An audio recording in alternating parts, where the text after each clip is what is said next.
All right. Well, first of all, I want to thank everyone for being here. We're very excited to be hosting the Hall of Fame ceremony here at Avon Oaks. We appreciate everyone taking time out and joining us tonight. First, it would not be without our sponsors. Our presenting sponsor, Blue Technologies, green sponsor, Buckingham Doolittle, the Facial Aesthetic Center at Westlake Family Dental Care, the white sponsors, Surface Works and Design, and Chad #1 Fan. Our community sponsors, there's Chad, #1 Fan. You'll see him at most sporting events cheering on all of our student athletes. Our community sponsors, Dean's Greenhouse. All of our beautiful centerpieces were donated by Dean's Greenhouse, which we all know is an alum. So thank you to Dean's. The flowers on our inductees are donated by Silver Fox Florist. Nick Mayer Lincoln, who's donating a car and set of trophies for their trophies. The generosity from these sponsors help to create great events like tonight. We also count on alumni membership to help support our mission. And our mission is keeping traditions alive. I would like to encourage any of you who are not members to look at the back of your programs. There's a QR code. Maybe some of you can join tonight. If you're an alumni, please join. I'd also be remiss not to mention our great partnerships we have with the Westlake Demon Athletic Boosters, Music Boosters, Westlake PTA, and the Westlake Education Foundation, working together to bring great experiences for our students, staff, and alumni.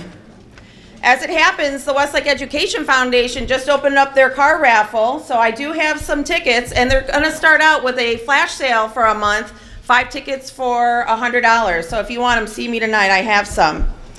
And then now I would like to introduce a table of distinguished guests from the school board.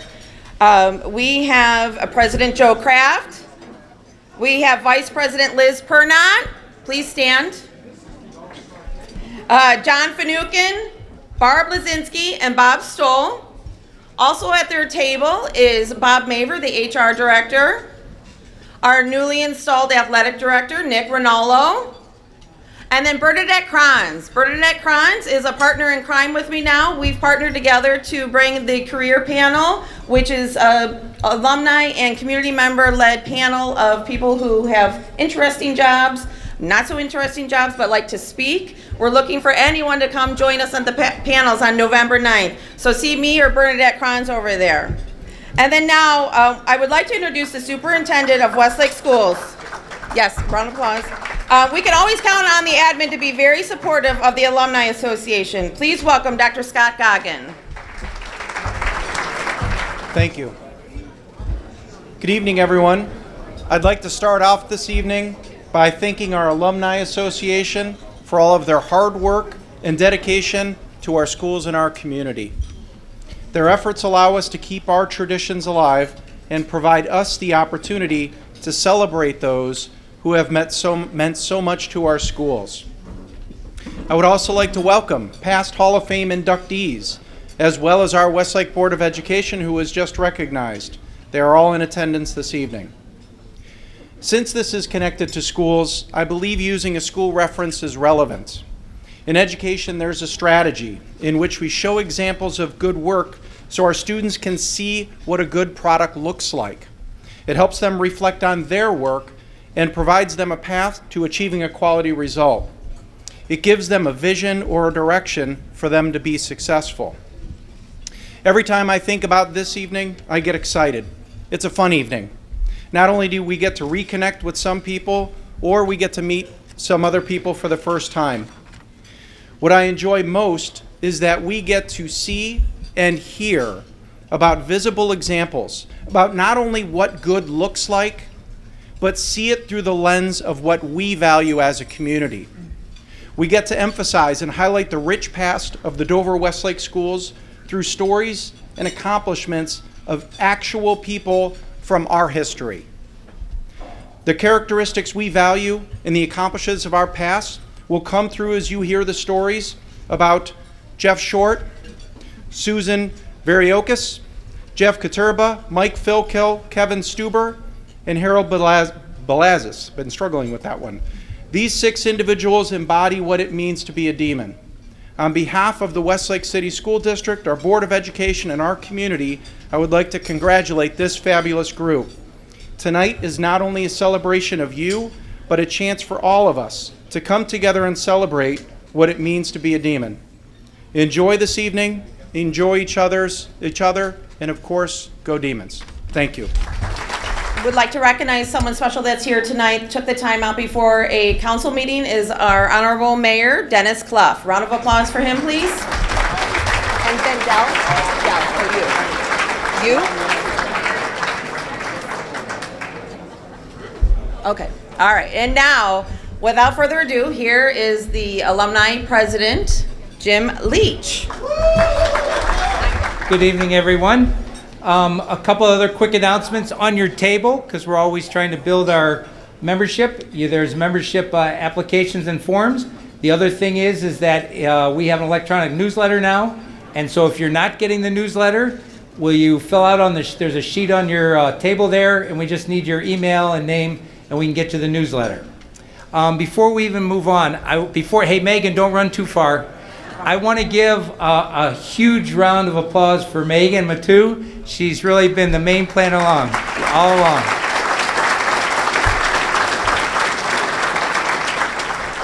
I also want to thank Dr. Goggin. He's been a tremendous, tremendous supporter of the Alumni Association. He's on our board of trustees, and without the help of the school system, the Alumni Association really doesn't move forward. So, and I really appreciate all the board members being here and the administration, so a round of applause for Dr. Goggin.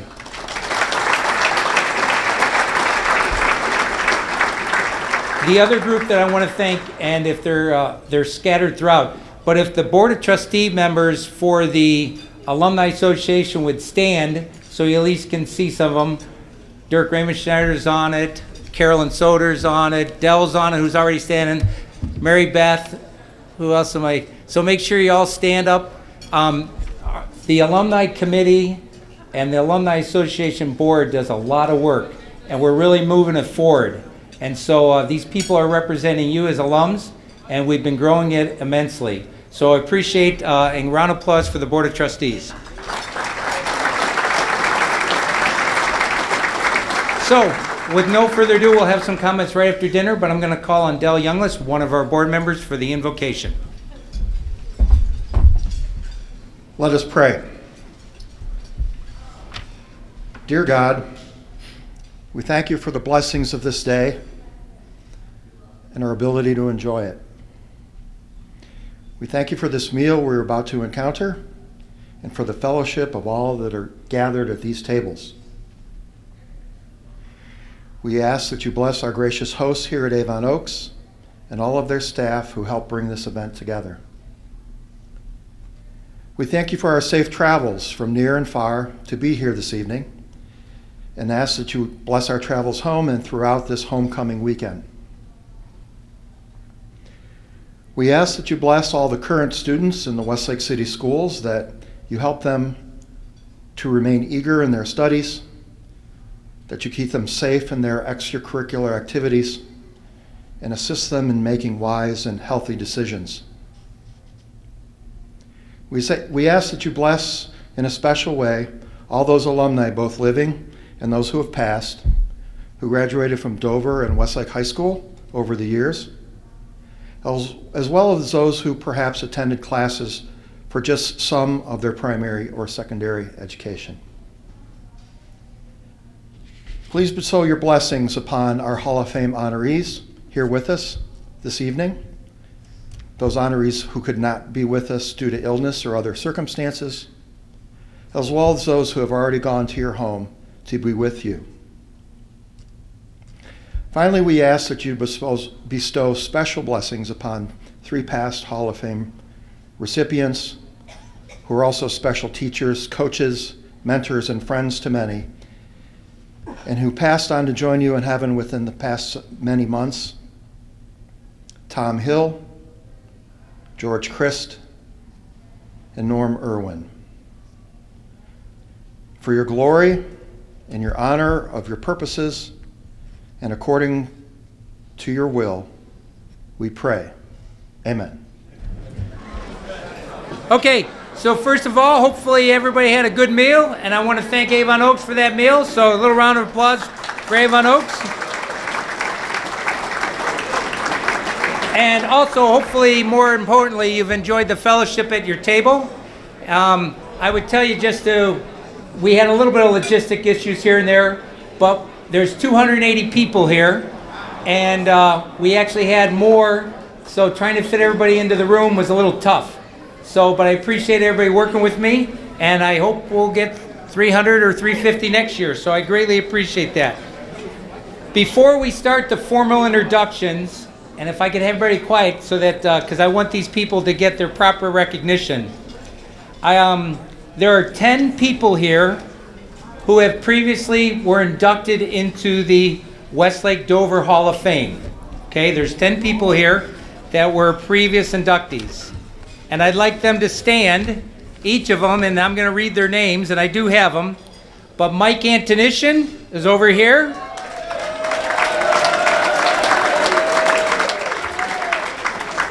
Tom Barris is over here. Tom Barris.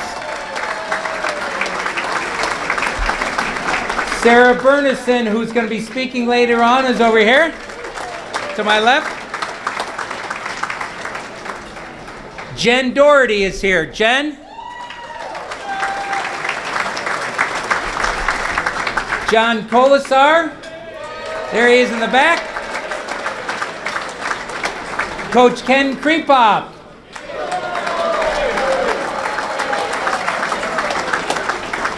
Coach Vern Long.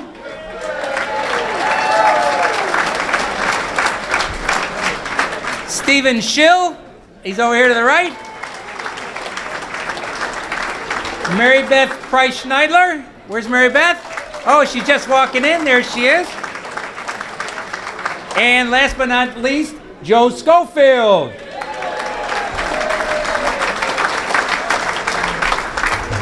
And I greatly appreciate these people coming. And here's why. I really have been trying, and our committee has over the last couple of years, to almost make this like the NFL Hall of Fame in Canton. That even the previous inductees will come back, and they'll keep coming back to sort of support the event. So I greatly appreciate, there's 57 people, they're all listed in your program. So there's 57 people in the Hall of Fame. We had 10 tonight. I greatly appreciate it. So again, thanks so much for those 10 people coming back. Give them a round of applause.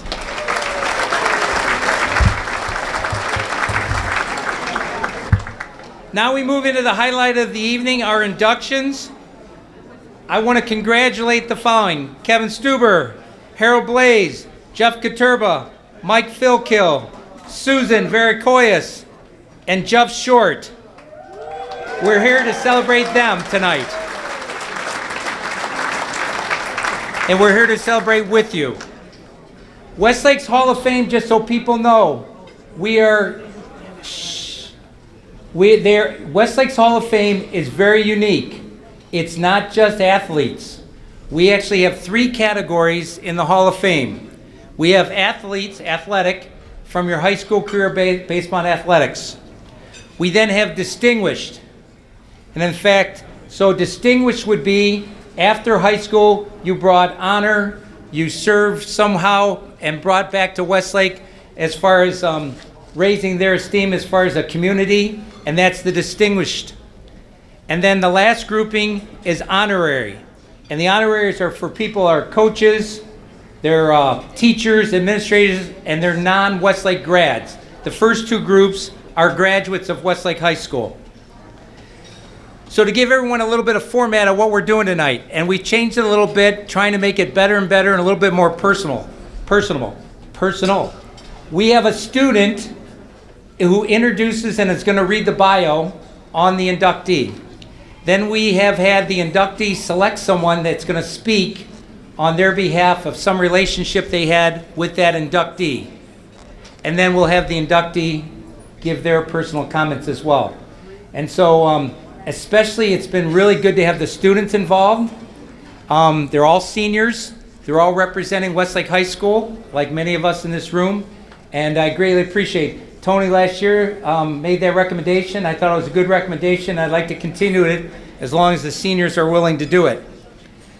And Also, it'll be interesting. We'll hear from the personal reflection, and we'll see then if the inductee has to rebut what the personal reflection is all about.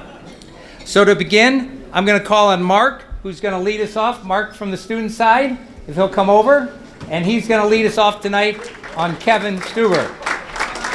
Good evening. My name is Mark Renard, and I'm a senior and current sousaphone of the Westlake Band.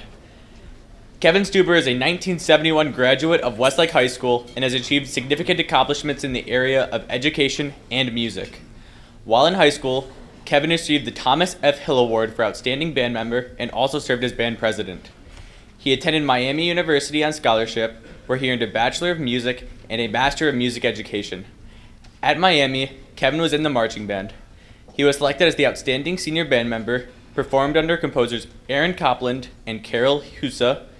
Kevin was a teacher and band director for 30 years until he retired in 2006. The majority of his teaching career was at Olmsted Falls High School. Kevin joined Olmsted Falls teaching staff in 1978 as high school director band. During the next 28 years, Kevin led and directed almost every conceivable music event possible for a high school. Kevin was inducted in 2016 into the Olmsted Falls Hall of Fame. It is now my pleasure to introduce Jeff Chase, 1965 Westlake graduate and fellow teacher of Kevin Stuber at Olmsted Falls, who will provide personal comments about Kevin Stuber. Thanks, Mark. You did a great job, and I know our Alumni Association and our committee really likes the fact that we have students doing part of the introduction and help us to celebrate. As you know, Mark provided some insight into our friend Kevin Stuber, but actually I would like to ask this question. Who really is Kevin Stuber? A valued member of our Demon family, certainly. A guy who is a protege of Tom Hill, exactly. A friend of many, including our own Mary Beth, exactly. However, the Kevin I know has a passion with a purpose. He has made his career an investment in excellence. His love of music and teaching is far more than just doing a job. His passion positively changed so many lives. He made music come alive for countless students, both as members of one of his outstanding bands, but also the coaches on the field and the fans in the stands. Kevin always was quick to promote his charges and what they accomplished, not what he accomplished. Many becoming excellent high school directors in their own right. And in fact, I know that Kevin has taught a student who piloted the President of the United States, and he had an Olympic champion in his classroom. These students, and so many more, are what make Kevin Stuber a teacher's teacher. Kevin is director of bands, a music educator, and a fine musician in his own right. That's all true. A music educator, that was his job, but his passion with a purpose is who Kevin Stuber really is. Not just a job, as the commercial says. It's his calling. Please join me and welcome Kevin Stuber as a member of the Westlake Alumni Hall of Fame. Thanks, Mark, and thanks, Jeff. I would like to recognize a few people tonight. Thanks to my loving wife, Patty Shy Stuber, class of 1973, 47 years married. And class of 68, my brother Mike and his good friend Rick and Lucy from the same, Rick was from the same class as well. My two sons, Tim and John, and their lovely wives, Natalie and Christy. My brothers and sisters-in-law in attendance tonight, Marv, Betsy, Dan, all the way from Paris, John and Jan, his wife, Judy, Rex, Lori, and her husband, Bill. And my special heavenly guests, my mom and dad, Bill and Nita Stuber, and also my mother and father-in-law, Dr. Marvin Shy and his lovely wife, Ruth. Also, my two wonderful band directors from Westlake, Tom Hill and Bo Patak, are both passed on, and all those folks, I'm sure, are looking down today. I'm humbled to be recognized tonight.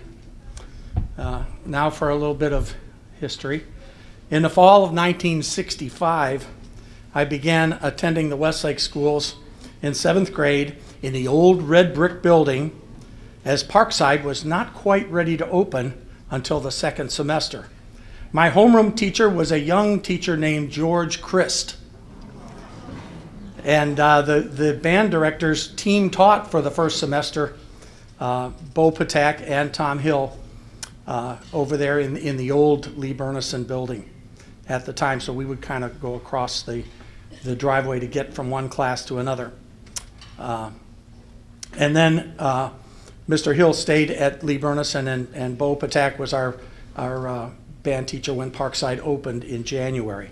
So let's fast forward a few more years into 1969, and I'm a sophomore at summer band practice with Mr. Hill. Of course, Mr. Hill always wore a white short sleeve t-shirt or dress shirt outside. It could be snowing, sleeting, white shirt, no jacket.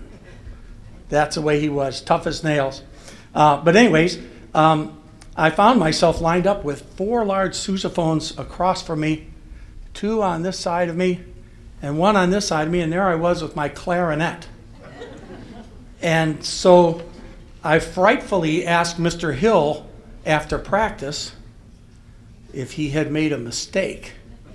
You do not do this. Mr. Hill is not a person that you question. And he said, he kind of, tapped me on the shoulder, and he said, I've been meaning to talk to you about maybe switching instruments. Now, there was guys named Lesko and Lewis and Bender, Kern, Doug Holly, and Mark Williams, and Tom said, I want you to join these guys. And 4 of those fellows were all seniors and dynamite, just great players and leaders in their own right.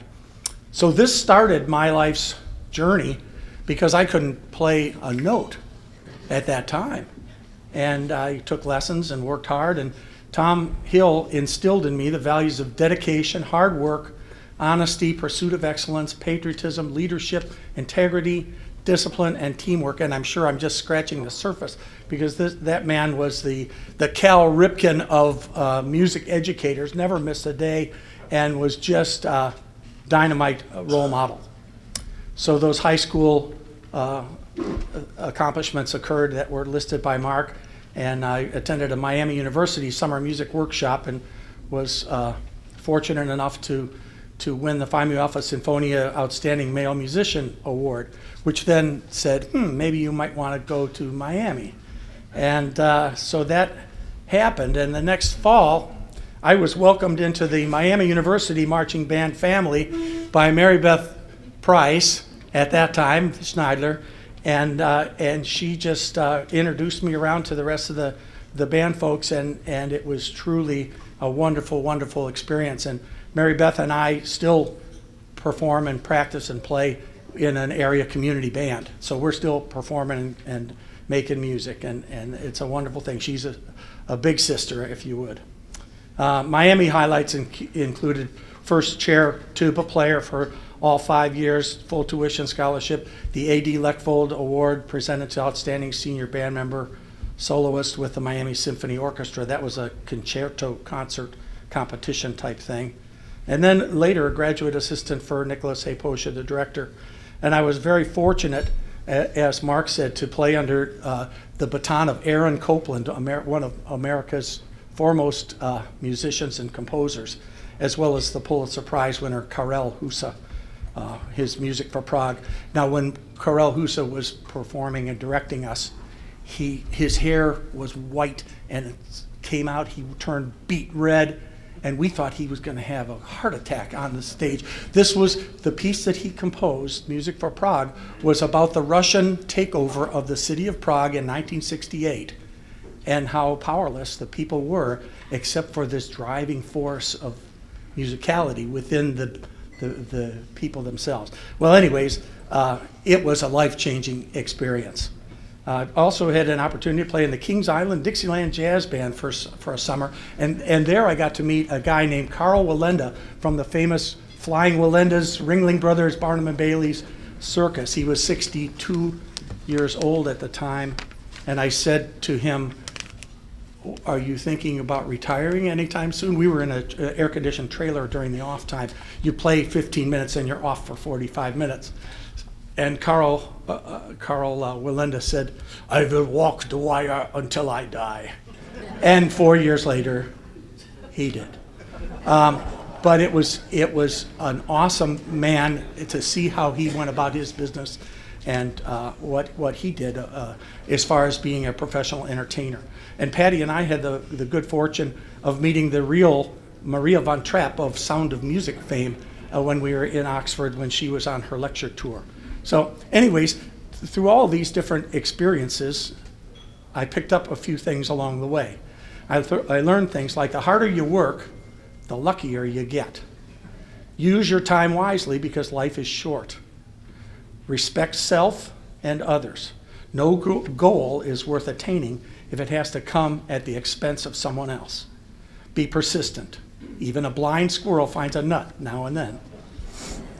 Have the courage to trust others. Students trusting their teachers to give them the very best. Teachers trusting their students and expecting the very best from their students. This can yield dramatic results. And that marching bands are like mini societies. You know, people need to cooperate. They need to listen to differing viewpoints. They need to take on leadership roles and help those in need, all while producing a positive result every single week. And by the way, Tom Hill didn't just do 1 or 2 halftime shows a year. He did a brand new show every single week for the 10-week football season. So we were getting new music every Monday and had little competitions to see who could memorize their music fastest and flip it over that way. Anyways, going back to what I've written here, music requires a high degree of perfection. On a quiz, if you score a 95%, that's an A. But in music, if you play only 95% of the notes, rhythms, pitches correctly, it's not what the composer intended at all. In band, we expect our students to memorize the music, fix the wrong notes, improve and adjust any out-of-tune pitches, watch the director for speed changes or tempo changes, listen, blend, balance with each other, all while keeping in step, keeping in line, making sure your uniform's on correctly, that you're on time, and you have the correct instrument flashes if appropriate. This sounds like a lot of pressure, and it is, but kids love it. We thrive on pressure. A diamond is simply a hunk of coal that made good under pressure. We try to leave our world a better place for having been here. I'm humbled to learn of the many accomplishments of my former students, some of which Jeff had already mentioned. Many of them have excelled in college and university. Some are professors, some are performers. 3 area high school band directors, Olmsted Falls, Fairview, and Lutheran West, are my former students. And then we had a CEO of the Rochester Symphony Orchestra, and Steve Emley, the owner of Nashville's AHP Music and Entertainment down there, so he has done quite well. He was my very first band president out at the Falls. And no less important, countless moms and dads who teach their children the love and importance of music. Now, changing gears just a little bit, currently, aside from directing the Lutheran Wind Ensemble and performing with the Bay Village Community Band, I actively am working with a committee to honor the life and legacy of Thomas F. Hill. And Carrie and Rock Whitehouse are here at the table as well, and Mary Beth. We're all on the committee and raising funds to commission a piece of music, a first-class musical composition, not some schleppy piece. This one is composed by the assistant director of the United States Marine Band, the president's own, Major Nowlin. Ryan Nowlin is his name. And this piece is going to be premiered at as the finale of the Music a la Mode concert this coming May. And we're honoring the life and legacy of Tom Hill and the music and themes of Westlake High School, all rolled into one.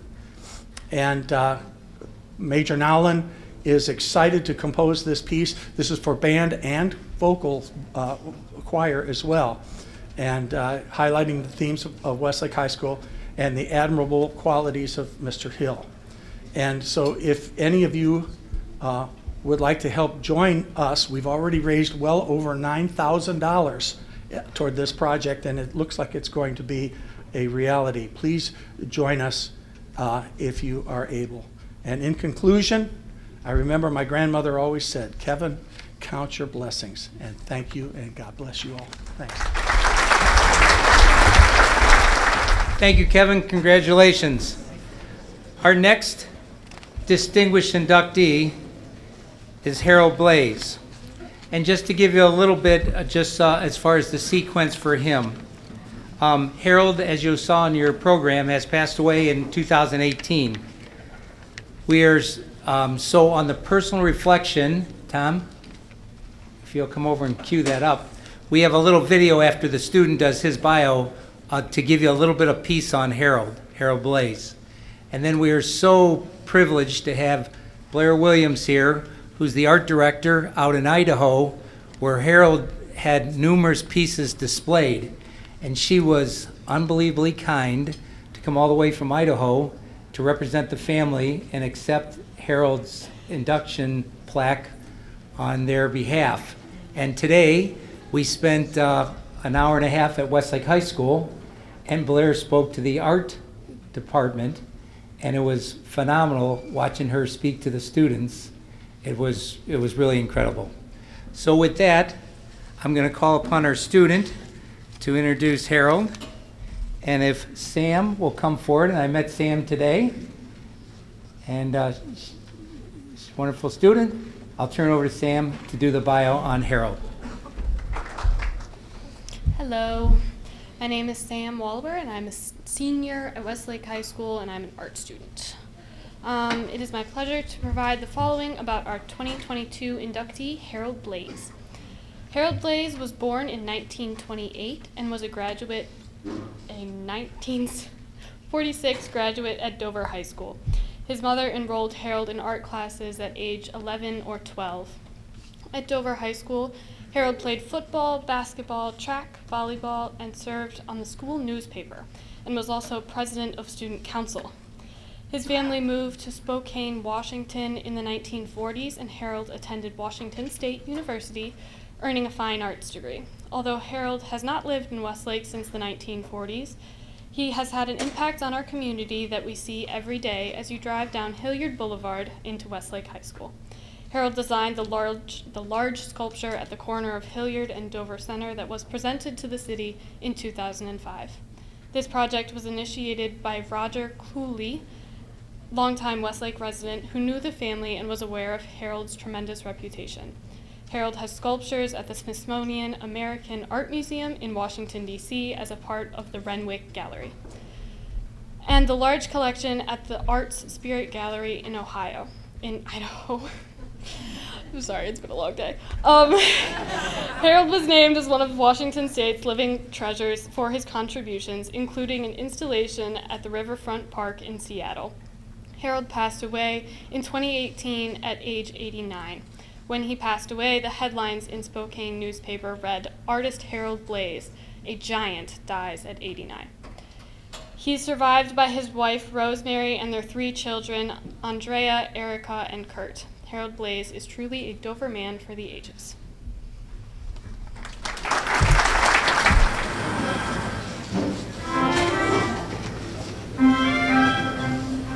The Spokesman Review and the Spokane Chronicle were both writing about Harold Blaze as far back as 1953.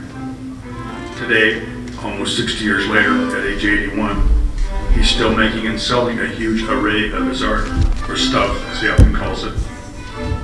Very few artists are both as popular and as well liked as Uncle Harold.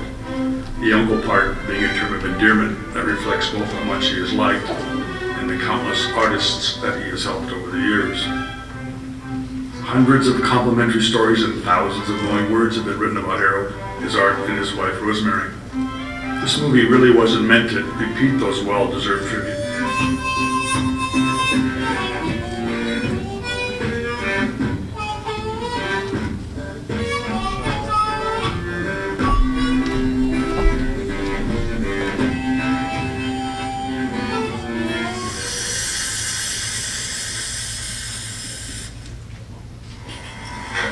it's just an old box set. Yeah, but Black and tack. sheet metal is thin. You don't Well, tack sheet metal, do you?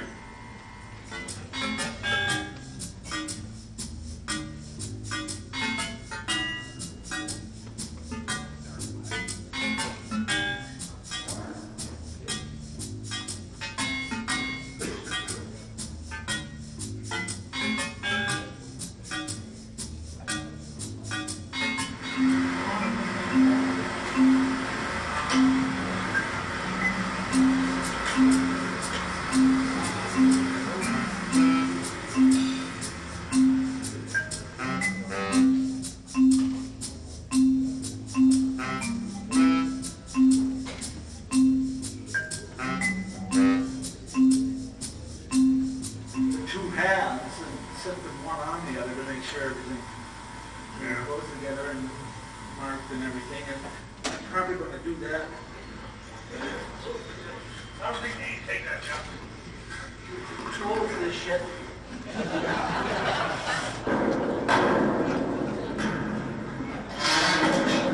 Oh, shit. Just a little rough.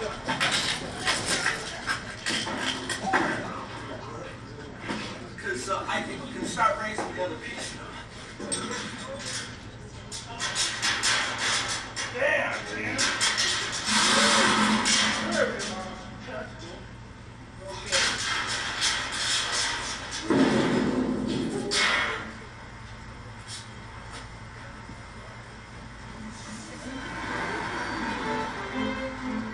After we got that nails on that group would be very interested in seeing that. So we took it and we showed it to the group. And gee, wouldn't it be great if we could have one of Harold's art pieces here? This is Harold Blaze. Hey!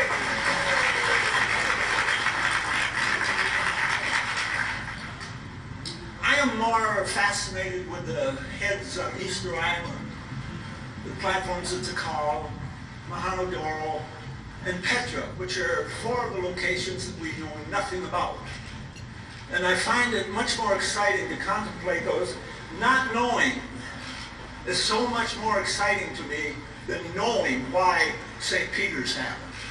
I want to know why, so that the not knowing is more important than knowing. To say that it is my honor to be here representing Harold is a major understatement.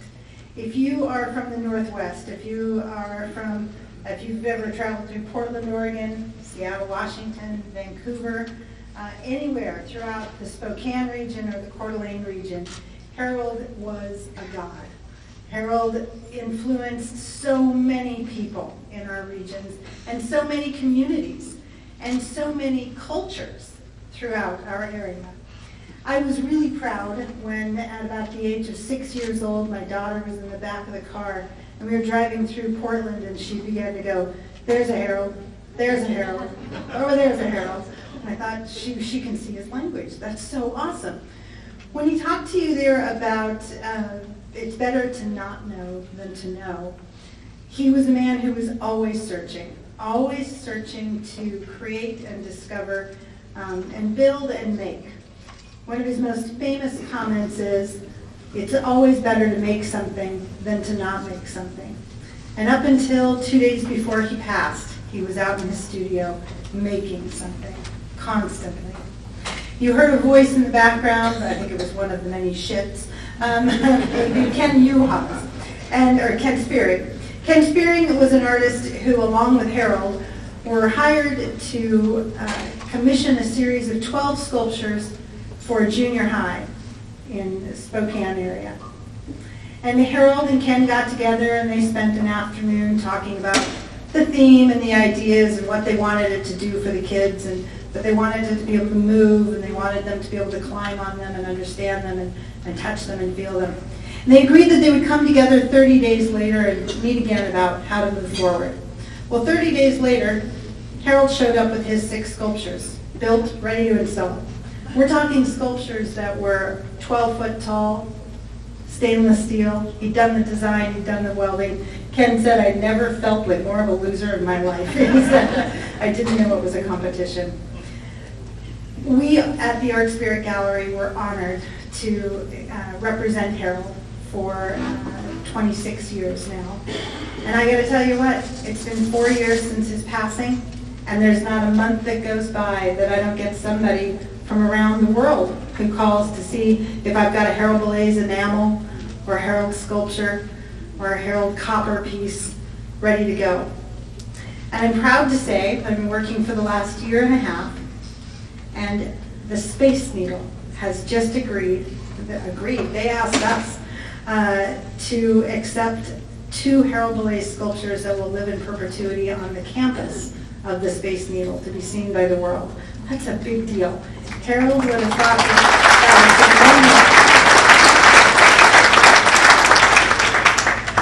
Harold was a simple man. He never liked to be lauded.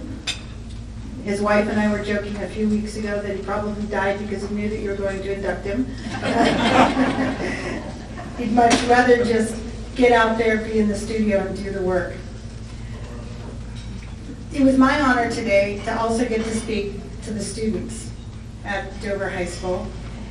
And the entire time, I can tell you, I kept thinking and feeling and remembering the number of times that I watched Harold do the same with students, whether it be in our gallery, whether it be in the universities, whether it be in the high schools, whether it be students that just showed up on his doorstep at his house and said, Mr. Blaze, can I learn?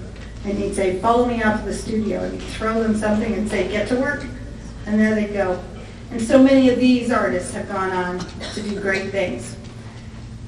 I know that there's a rumor, and I will tell you that we've also heard it, that in the great sculpture there, here in Ohio, Harold placed some of his parents' ashes because he wanted to be rooted to this area always. This was an important place to him, and it meant so much when he was offered the opportunity to install that piece. So I want to say thank you very, very much. I want to encourage you to Google the heck out of it. It's not hard. It comes up everywhere. And next time you're at the Space Needle, go up and touch one of his pieces. Finally, I want to leave you with one of Harold's most famous pieces of artwork. Harold knew the artist Ken Kesey, who wrote One Flew Over the Cuckoo's Nest. And in 1964, while on the acid trip, Ken uttered the phrase, "You've got to transcend the bullshit, man." And Harold turned to him and said, "I'm going to make art out of that." Ken said, "Whatever." Well, using that same kind of a language that you see in the sculpture here, and many of his works throughout, Harold created this wonderful image. Do you mind holding this up and showing everybody? Thank you. Here, and this was the famous image that started out as posters and then belt buckles. If you drive throughout the Northwest, you're going to see these t-shirts and stickers on everybody. And it's something that people live by. Again, I want to say thank you very much. It was well worth the 6 hours to come fly out here to accept this award. We're now moving from the distinguished category into the athletic category. And I'd like to call on Cale. I think you're up next to introduce Jeff Katurba. Cale? Good evening. My name is Cale Cipollone. I'm a senior at Westlake High School. I'm a member of the varsity football and baseball teams. My mom also wanted me to tell you that I'm a member of the French and English Honor Societies.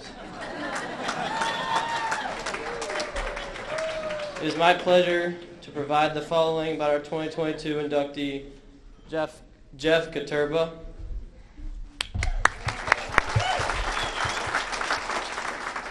He graduated in 1973. He was a 3-sport student athlete in football, basketball, and baseball. At the time, Westlake High School was a 3-year high school. Jeff earned 8 varsity letters, 3 in baseball as a pitcher and infielder, 3 in basketball as a guard, and 2 in football at QB. During Jeff Katurba's senior year, he was a key contributor to conference championships in all 3 sports. He was also a captain for the baseball and football teams. Also during his senior year, Jeff was first team all-conference in both football and baseball, and an honorable mention in basketball. He also was honorable mention All-State in football and baseball. He was the most valuable player in football of the Southwest Conference, the Sun Herald's Football Offensive Player of the Year, and the Cleveland Touchdown Club Award winner. In terms of individual accomplishments, at the time of the completion of a senior football year, Jeff was second all-time in total offense, only behind legendary John Bledsoe. Jeff was the all-time passing leader in yards and touchdown passes. In baseball, he completed his career as the all-time strikeout leader and most wins in a career. Jeff was truly a man for all seasons. He's married to his wife, Kathy, and they have 2 adult children, JJ and Chrissy. It is now my pleasure to introduce Jeff's longtime friend and Demon teammate, Paul Holland, who will provide further comments about our inductee, Jeff Katurba. Cale told you everything I was going to say, so I'm real short here today. No, great job, Cale. Thank you so much. I'd like just to take a moment to thank Jim Leach and the Alumni Committee for the work that they're doing in honoring and recognizing numerous outstanding teachers, administrators, coaches, and students who have graced the halls of Westlake High School. Thank you very much. Welcome to all the alumni here tonight. I'm especially happy to see so many familiar faces. There are a lot of people here to honor Jeff or to be here because Jeff's going in, which speaks to the kind of friendships he had, lifelong friends with people. And also I'd like to thank and congratulate all the Hall of Fame inductees tonight. It's a rather remarkable thing that you're being recognized for, because obviously it says that you've made a positive impact on your world. So congratulations to you all. As been said, my name is Paul Holland. I'm class of 1973, and I have the privilege of introducing our next inductee, Mr. Jeff Katurba. There's a lot of stories that could be told by a lot of the people and friends who are here. You're going to hear my stories because they asked me to do this. So, Jeff found a great deal of success during his athletic career. As been said, he was an intricate part of a football championship, a basketball championship, and lastly, an outright baseball championship. And that's not too bad for 1 year's work. I've been fortunate to know Jeff for more than 50 years. We came from different parts of town, you know. He came from the south side, Holly Lane Elementary School. I came from the west side, Dover Elementary School. And we met at Lee Bernison Junior High School. From the beginning of our experiences in athletics, Jeff was different from all the other guys that we played with. He was one of the most competitive guys I have ever played with at any level. Whether it was a pickup game of basketball, playing one-on-one, pickup football games behind the school, or playing home run derby at the old Reed Field, Jeff played to win.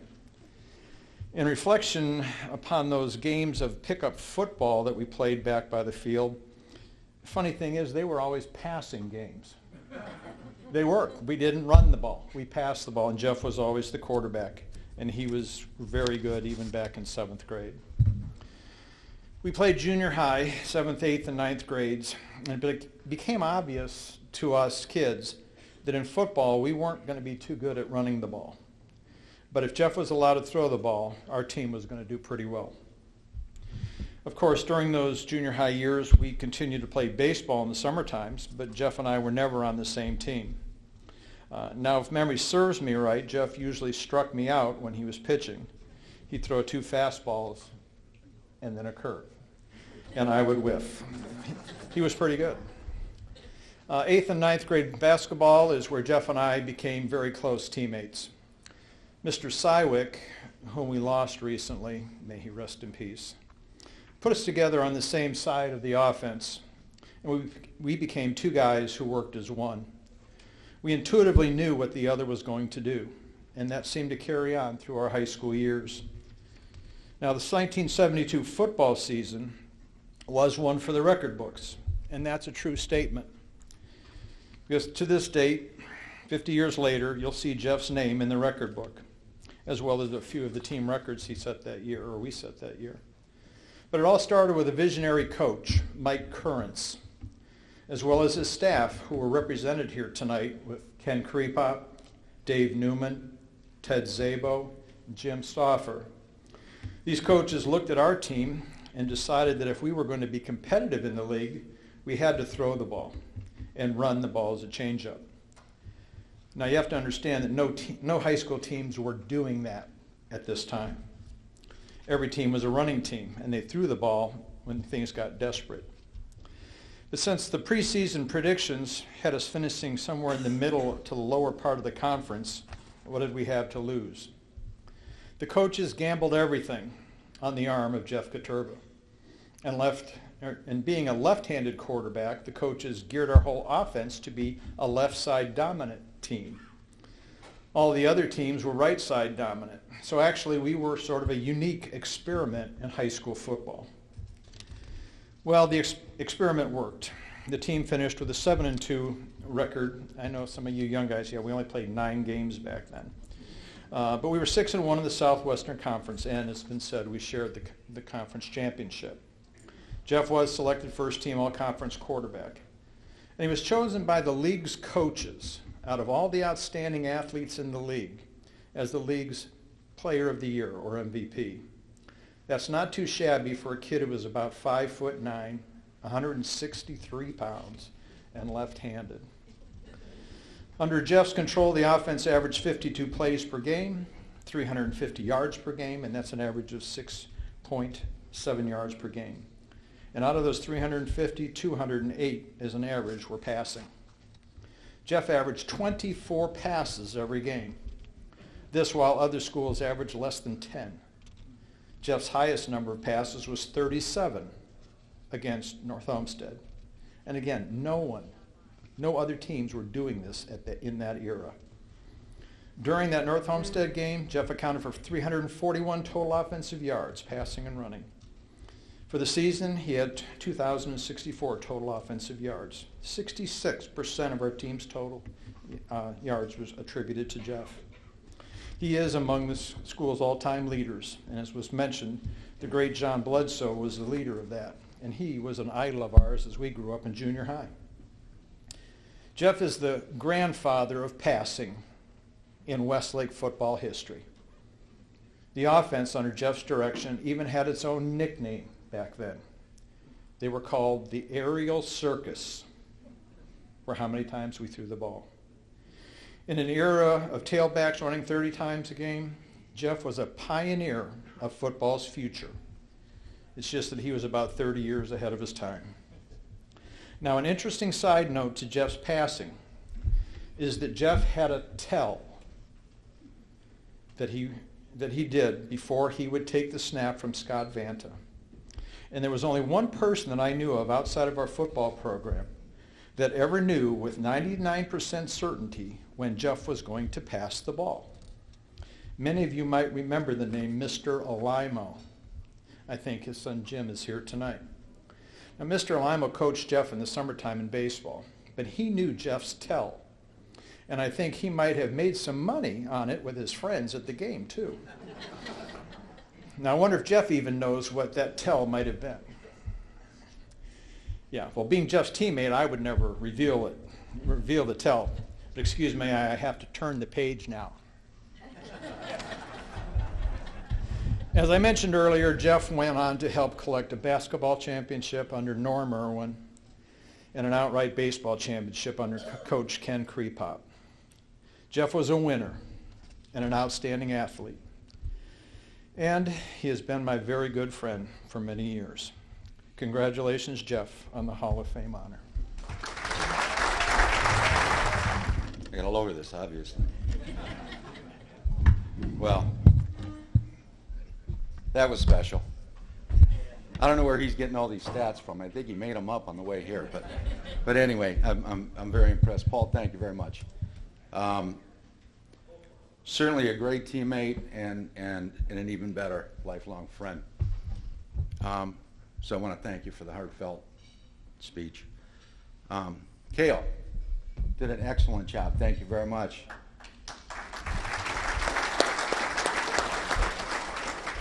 Good luck to you in your senior year. Say you play football, baseball, and I'm going to tell you, it goes fast. 50 years later, you're standing up here like this. So, good luck to you. I want to thank again Paul Holland, Jack Bevington, and the entire Alumni Board and Hall of Fame Committee for this recognition and this induction tonight. I'm very proud, and I want to thank you very much for that. I'm honored. I'm humbled. This is special. This is special, and I really, really greatly appreciate it. Also want to congratulate all the nominees tonight. Tremendous people, and I'm just honored. I'm sure you guys are as proud of what your accomplishments has been as I am tonight. So congratulations to you all.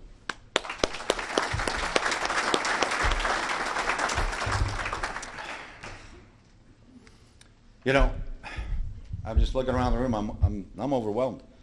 I'm amazed at the turnout of friends tonight, and you know, some of these faces and friends, they go back 60 years. Paul mentioned Holly Lane. We've got some Holly Lane Lancers in here tonight, 60 years ago. I'm sitting here, and I was just talking to my 5th grade teacher, Mrs. Kerwitt.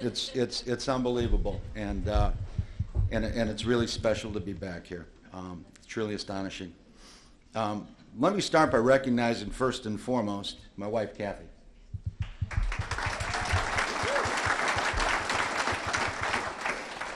"40 years, October 23rd, our anniversary, 40 years. I didn't forget. Yeah. I love you, and it's been a great ride together. I also, my son's here. He's our pride and joy. Shouldn't have started there. Anyway, he has his lovely wife, Chrissy, here, and if you got here early enough, you got a chance to see my grandsons. They were running around with these little green shirts on, plaid shirts, and the oldest one's Joey. He's 5. Youngest one, Jack. He'll turn 3 in about a week. So we got him in, we got him out pretty quick, but we did have him here. So I hope you got a chance to at least meet him. Tonight my sister's here, Nancy, class of 71. To the class of 71. And I know my mom, my dad, my older sister Sherry, they're upstairs having a party celebrating this tonight. So, my brother-in-law, Bob Laney, his wife Robin, are here tonight. Thank you for coming all the way from Toledo. Plus a host of friends at this table. We got a Columbus contingent back there. Thank you guys all for coming. I really appreciate it very much. So, as Paul mentioned, as seniors, the class of 1973, they won or co-shared the SWC championship in all 3 major sports: football, baseball, and basketball. It's a pretty solid accomplishment, and you know, may have not been duplicated since that time, quite frankly. I don't know.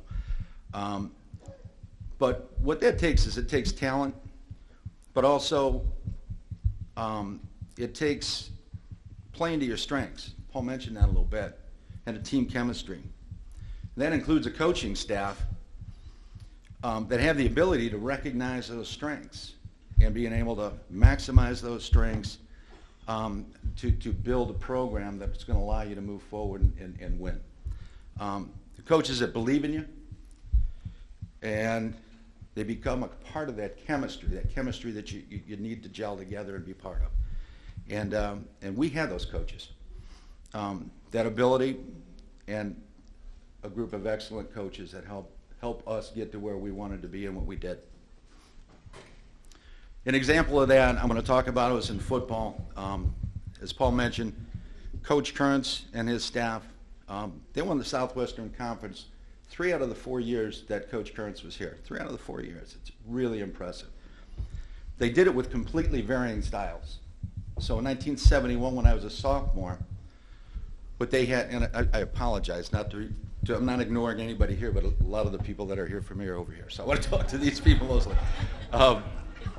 They ran the ball virtually every play. They passed maybe 2 or 3 times just to let the other team know that they actually had that. They had big horses. They had big people that had the capability of doing that. But that was in 1971 and 72 when I became quarterback. We didn't have that. So we started transitioning to a pass, and we were passing the ball probably by the end of my junior year 15, maybe 20 times a game.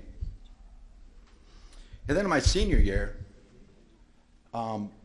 we really started opening up and started passing the ball a lot like Paul was talking about. And the interesting thing was again, these are coaches that are building to your strengths, the abilities that you have. They look at it and say, well, we're not going to win with this team if we're running the ball 40, 50 times a game. We need to have the ball in the air if we're going to be able to be competitive. And we're playing them at Baldwin Wallace Finney Stadium. And if anybody playing on it, it's carpeted concrete. You thought it was AstroTurf, but it wasn't. It was carpeted concrete, and it was like a rock. But we're there, and it's a college stadium, and the lights are on, and we just got announced to before every game. I would go up my junior year and the first game of my senior year and talk to Coach Berg and say, Coach, what's the first series you want to run? And he would have a set series of plays because he wanted to make sure that he was going to be able to tell how the defense was going to adjust. So I'm talking to him. I said, Coach, what's the first series you want to run? And we had just gotten announced. So we were the visiting team. We had just gotten announced.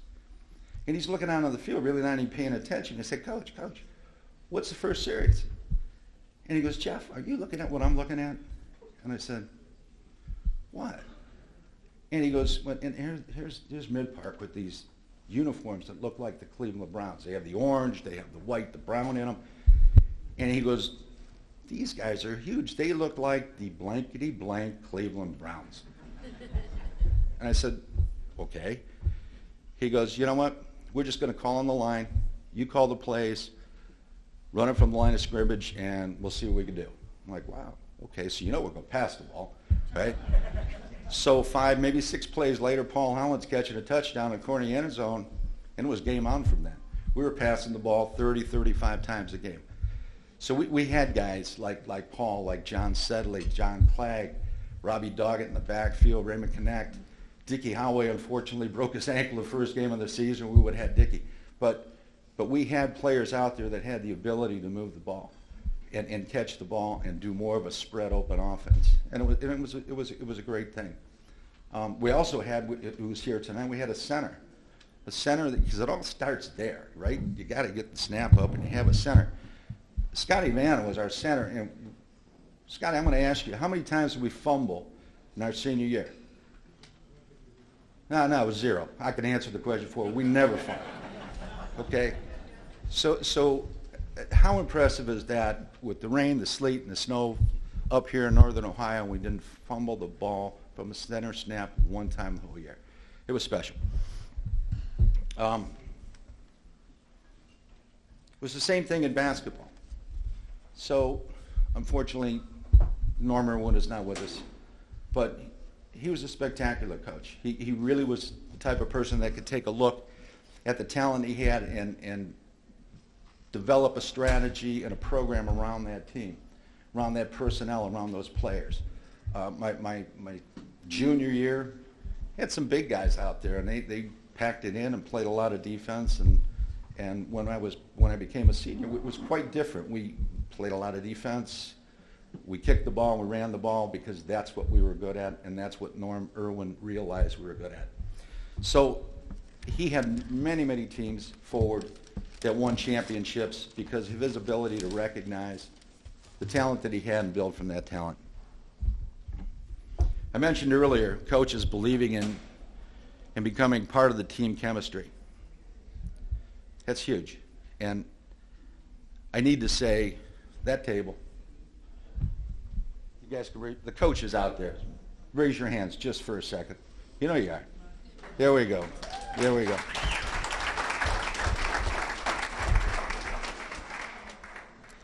"50 years later, and these coaches,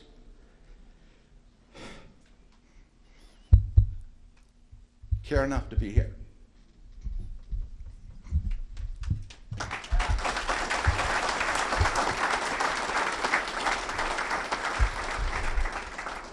Have Jeff Chase, Bob Stanley, Dave Newman. They were just starting their coaching careers at that time. And they were a huge part of that chemistry because heck, they weren't that much older than us at that point in time. So they were a big part of the chemistry and building off of that. We have Ted Zabel. Ted Zabel flew up from Florida for this. Impressive. Ted Zabel, by the way, was the architect of the Rosebud. Anybody that played football in Westlake should certainly know about the Rosebud 1 and Rosebud 2, and he was the architect that developed it. I do have to say one thing about Mr. Zabel, because he flew up from Florida. It's got to be St. Augustine, because the guy looks like he's been tapping into the fountain of youth for years now. I want to talk about Coach Stauffer, his wife. They came in from Huron, Ohio for this. Coach Stauffer of the Red Pop of the Tasmanian Devil fame. If you guys remember that, I think you guys do remember some of that. He built a defense our senior year with one returning starter on defense, and that was Larry Unaska, our captain. He had one returning starter.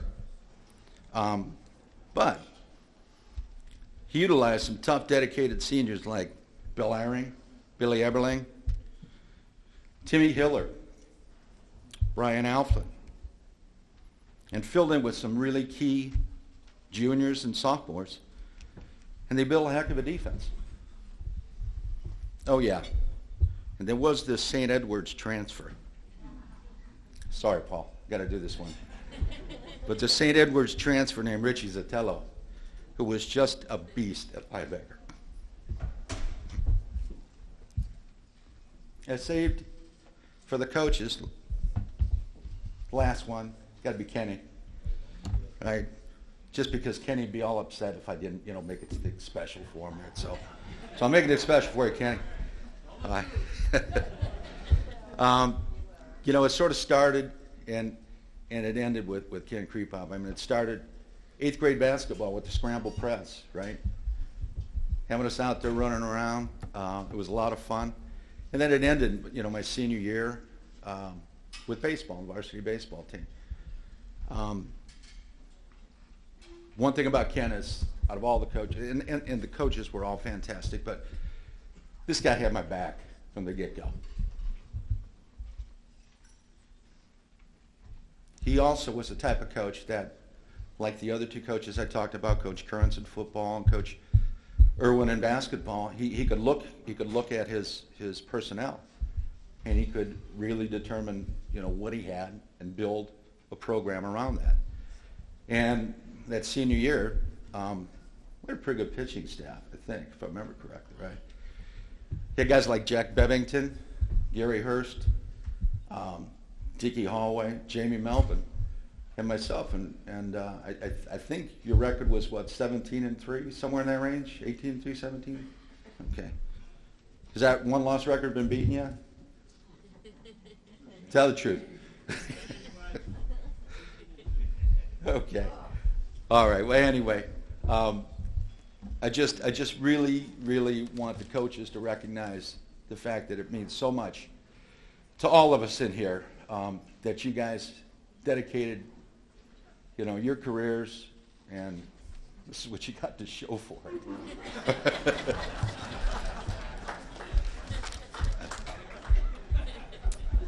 Last, the recognition that I'm getting tonight, it's not about a single individual. It's about hundreds of student athletes at Westlake High School from the early 70s to the late 70s, of which some are present here tonight.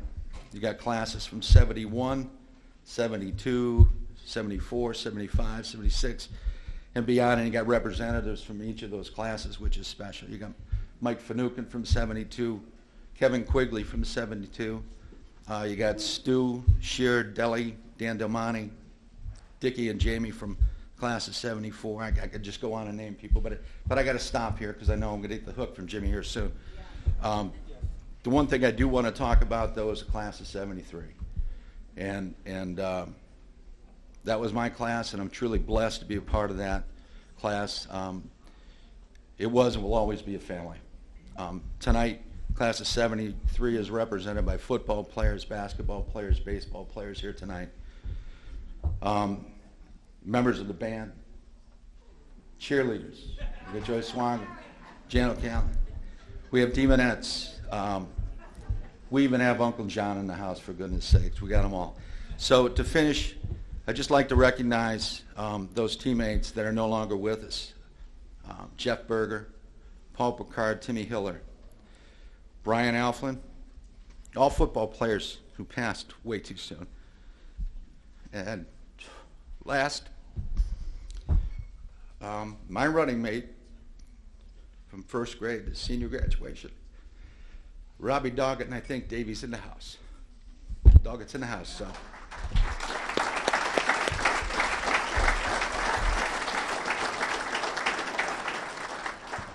So with that, I want to thank you all so much. I really appreciate it.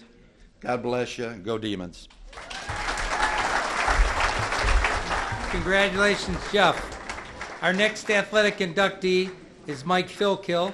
As you saw in your program, Mike had passed away a few years ago, and I would like to call on Arrington Taylor. Where's Arrington? Is he back there? Here he goes. To do Mike's background. And then after, for Mike, his dad's going to speak on behalf of the family. I'm looking forward to hearing from Ron, and I've sure enjoyed spending time with the Philkill family over the last couple of months. So, Arrington, it's all yours, my man. My name is Darrington Taylor. I'm a senior at Westlake High School. I'm a member of the varsity football team and track team. It is my pleasure to provide the following about our class of 22, class of 1982 inductee, Mike Philkill. Mike Philkill is a 1982 graduate. He is being inducted posthumously as he passed away at the young age of 53 in March 2018. Mike earned 9 varsity letters, also during a time when Westlake High School was only a 3-year high school. Mike played QB and punter in football, guard and forward in basketball, and first base and outfield in baseball. He was a captain in all 3 sports his senior year. Mike was an outstanding leader and a student achieving a 4.0 GPA. He led the Demons to a Southwest Conference football championship as a junior and was all-conference, a quarterback, both his junior and senior year. He was also all-district first team and special mention All-Ohio in 1981. He was selected to play in the North-South Ohio All-Star football game in his senior year alongside former Brown quarterback Bernie Kosar. Records are made to be broken. It is appropriate that Mike Philkill is being inducted in the same class as Jeff Kotorba because Mike, during his football career, broke a majority of Jeff's passing records. Mike became the first quarterback to throw over 2,700 yards in a career, all-time leader in attempts, completions, and touchdown passes. Mike is represented tonight by his dad, Ron, and his mom, Jan, plus his 3 siblings, Ron Jr., Jeff, and Cynthia. Mike Philkill was an outstanding person who was a tremendous representative of Westlake High School. He is truly missed. It is now my pleasure to introduce Mike's dad, Ron Philkill. Good evening, ladies and gentlemen. You might have thought I went to sleep during all this time. But being 87 years old, you got to realize, no, I'm not that old, am I? 85, that's right. I forgot. You know, Jeff, things slip away. Right? Anyway, it's obvious there's a lot of things that I could say about, and it's getting a little late in the evening, and I didn't go to sleep, and but I listened intently to all the people. Wonderful stories. We're so proud of them. But I wanted to take a few minutes to say some things about some people here. I'm thankful that Mayor Clough came here. Dr. Scott Goggin was here. I know both of those gentlemen. I've worked with the mayor's office, recreation department, also with the schools in many capacities, liaison officer from the Veterans of Foreign Wars, post 96-93 out of Bay Village. I was the Westlake representative in the city. Took that very seriously. And I wanted to recognize the two gentlemen because of what their people have done for us and me, and also for our son Michael. I also thank my minister being here. He's a helpful person. I needed him so I could do a talk. Pastor Charlie Woodward, would you please stand there or stay? The wife and I have been residents in Westlake 54 years, and my wife and I have been married 64 years. I think they were right there. I got that right. Okay. So anyway, being with Mike for so long and being in his endeavors, working with him, and I learned a lot from him. Trust me, I learned an awful lot. But I'm remiss here. I didn't mention that my three children are here. Raise your hand, my three children. The other one's absent right now. He'll be back. My granddaughter and my youngest daughter are living in Kauai, Hawaii. And one's a nurse and one's a teacher in special education. They couldn't make it. Well, Hawaii, what can I say? They wanted to be here. I want to thank the Westlake alumni people for a fantastic job. Never have I seen or heard 300 and some people being here. That's terrific. And also want to thank all the members that helped out. Especially I have to say for Jim Leach, because he and I worked together on getting things set up for Michael and things like that. And I thank you for everybody that made this occasion possible. Can we please clap for the people?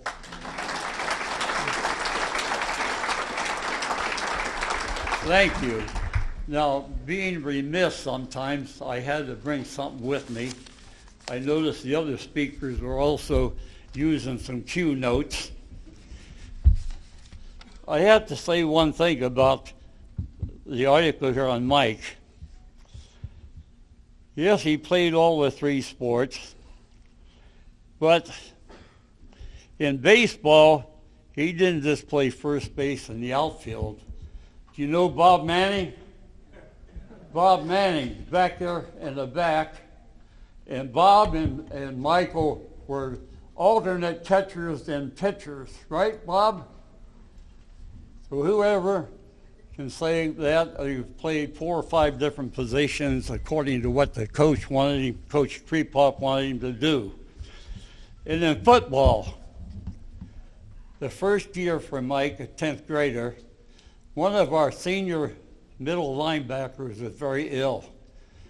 Coach Vern Long, wherever you are, back over here somewhere, over there, Coach Vern Long said to Michael, "You're going to play middle linebacker because the senior can't play."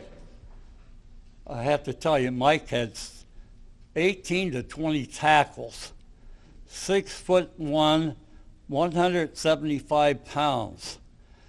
Well, he grew to be 6'4", 210 his senior year. Also, for Mike, when he was a punter for Westlake for 3 years, I'm talking 70, 71, 72, whatever, and he had 92 punts. Now, I'm the one that kept track of that one. He had 92 punts. 12 were returned. He only had 37 yards a punt, but people only got, the maximum was 12 yards. And you know, people that know about your football, they have to have a high hang time to do that. And Mike practiced that for many, many times. And so I was very proud of him and his punting. He held the ball for the place kickers and the field goal kickers. So at this point, I want to talk a little bit about the early days that you can understand about Michael. When he was 3 years old, I took a plastic bat and ball in our backyard, and I said, I want you to start hitting the ball. Well, I showed him how to hold on to the bat right-handed. And after 3 days, he was hitting line drives at me, hit me in the head, hit me in the shoulder. I said, Mike, let's just wait a minute, okay? I want you to bat left-handed. Why? He said, because I'll call you what I call you a switch hitter. You can bat both ways. So I showed him how to grip the bat, but he got the bat this way, the opposite way as you bat. This is right-handed, and he went this way. You're supposed to go this way. So he finally got that down. After 4 or 5 days, he was hitting more line drives. I said, that's it for a while. I couldn't take it. I mean, he actually had that ability at 3 years old to hit that ball. I told my wife, I said, Jan, this kid's going to be a good baseball player. No, how do you know? Well, I just think I know, that's all. And then when he was 3, I took him and my oldest son there, he was 7, I took him to the Twins Indians game, sitting in the top left-hand bleachers, and the Minnesota batter hit a long fly ball, and I caught it, and I showed Mike he wanted to see it. He threw it away. He threw it down towards the field, and a guy in the first row caught the ball and said, this is yours, right? I said, yeah, please. I asked Michael, why did you do that? He said, because they needed the ball. Now, obviously, he's thinking about other people. And so, it's fine. The next thing, I would just go into the details for the things you might not know about. He transferred from West Virginia, where you have a full scholarship to play quarterback. And the quarterback was a guy who later went into the NFL. First was Oliver Luck, and then there was another quarterback. And they were both top-notch quarterbacks, and Michael, as a freshman, didn't get a chance. But he was doing different things, different positions. And then he hurt his arm, and he said to me, he said, Dad, I'm going to Brigham Young, because he had turned Mormon at age 18. And so he went out there and he played a year of baseball, 363 batting average. He played 20 games. He had 8 home runs and 26 RBIs. He played right field. And the coaches out there said... I have to correct you. He played 25 games and had 37 RBIs. A little bit more. That's my youngest son. See, the young people, they seem to know, right? Jeff, is that right? Well, anyway, the coach had said he reminded them of Dale Murphy, who played many years for the Downtown Braves and was an all-star, right? People know about Dale Murphy. And the other player he reminded them of was Corey Snyder. Corey played right field for the Indians for about 6 years. And I was so happy. I heard about all this stuff, and wow, this is fine. So that's why I'm talking about it now.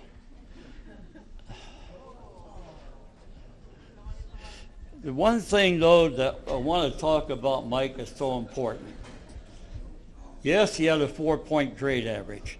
Yes, he was pretty good in the playing sports. But he was a person that cared about other people. Example, he's out at Brigham Young. It's very cold. Snow, everything. My wife and I just bought him a brand new heavy-duty jacket to wear. Just bought him. Next thing I know, a young man out there was poor and didn't have a jacket. What happened? Mike gave him the jacket. I said, Mike, why? Like I didn't know. He said, Dad, he needed it. I didn't. Mike is a guy who could go out there in a white T-shirt, like this one coach they were talking about, or the band director, Tom Hill. And Tom Hill and I were good friends. And Tom Hill was a sergeant in the Army, and he was in Italy during the Second War. He was a part of our VFW. And he always sang songs for when we had our meetings once a month. We kept him at it because he was so good at it. I just keep thinking about Tom, so I got to talk about him once in a while.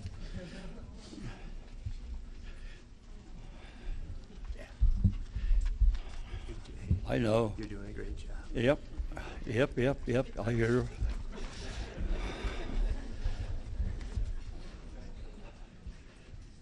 So the bottom line that I really want to talk about, in all those years, and it's definitely hard to talk right now because we lost Mike 4 years ago, and I have to say this, and this is truthful. He is the best man I have met in all my years.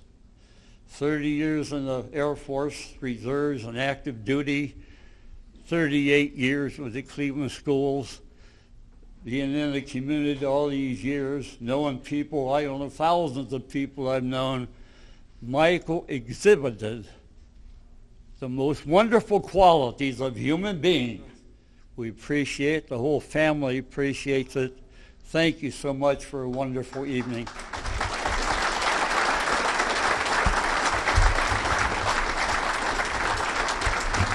Congratulations to the Phil Kill family. Now we move on. Yes, I agree. And as you heard, Ron's retired military, so we appreciate all the years of service for us too on behalf of the United States. Our next inductee, just to give you a little background, Susan Veracoyas is not here. Susan became sick this past week. So we are really fortunate that two people are going to fill in for her. Mary Beth Schneidler is going to do some comments because she also worked with her. And then I really want to appreciate Sarah Bernison, who's going to actually read from Susan's comments that she wrote up. So first, the introduction. Miriam, you're on. Come on up.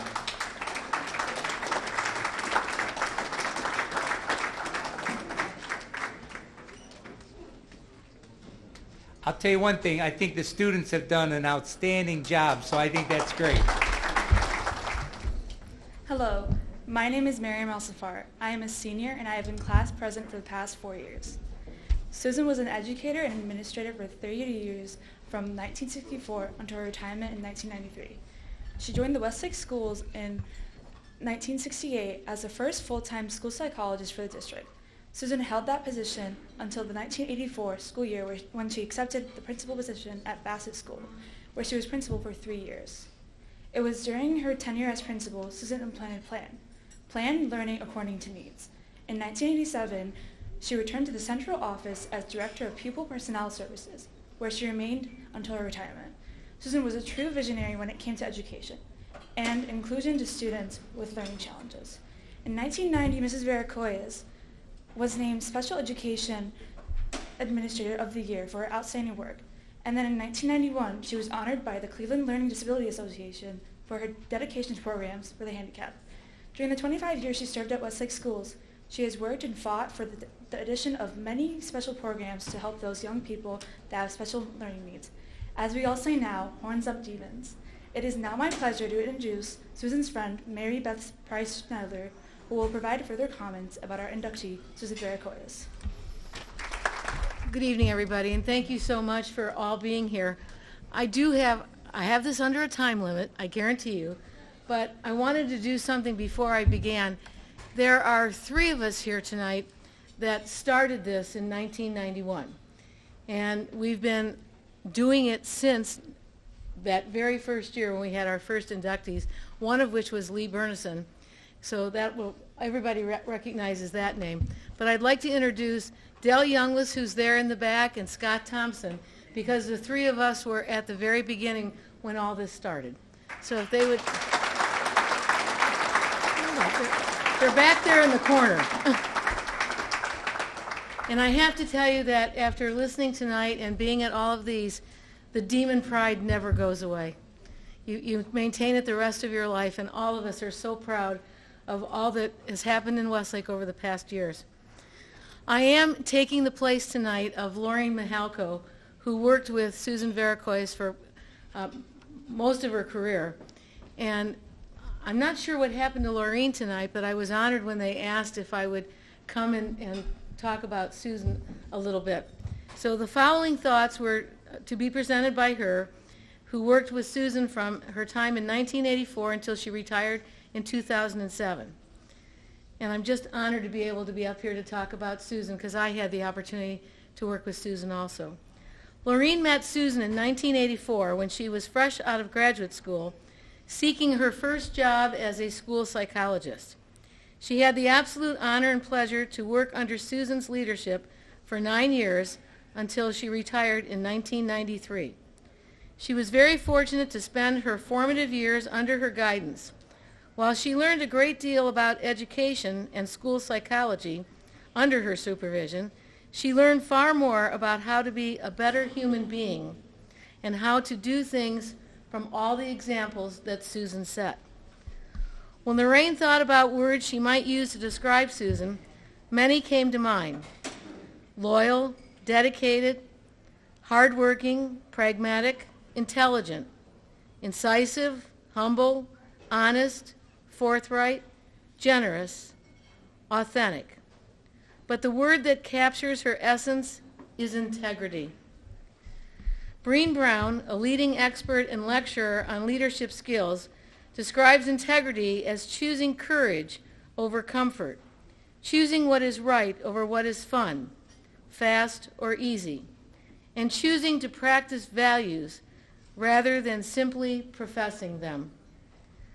Susan's integrity was evident in the programs she created and oversaw, in the committees she chaired, in the countless staff and parent meetings she conducted, and her her interactions with people she encountered in her various roles.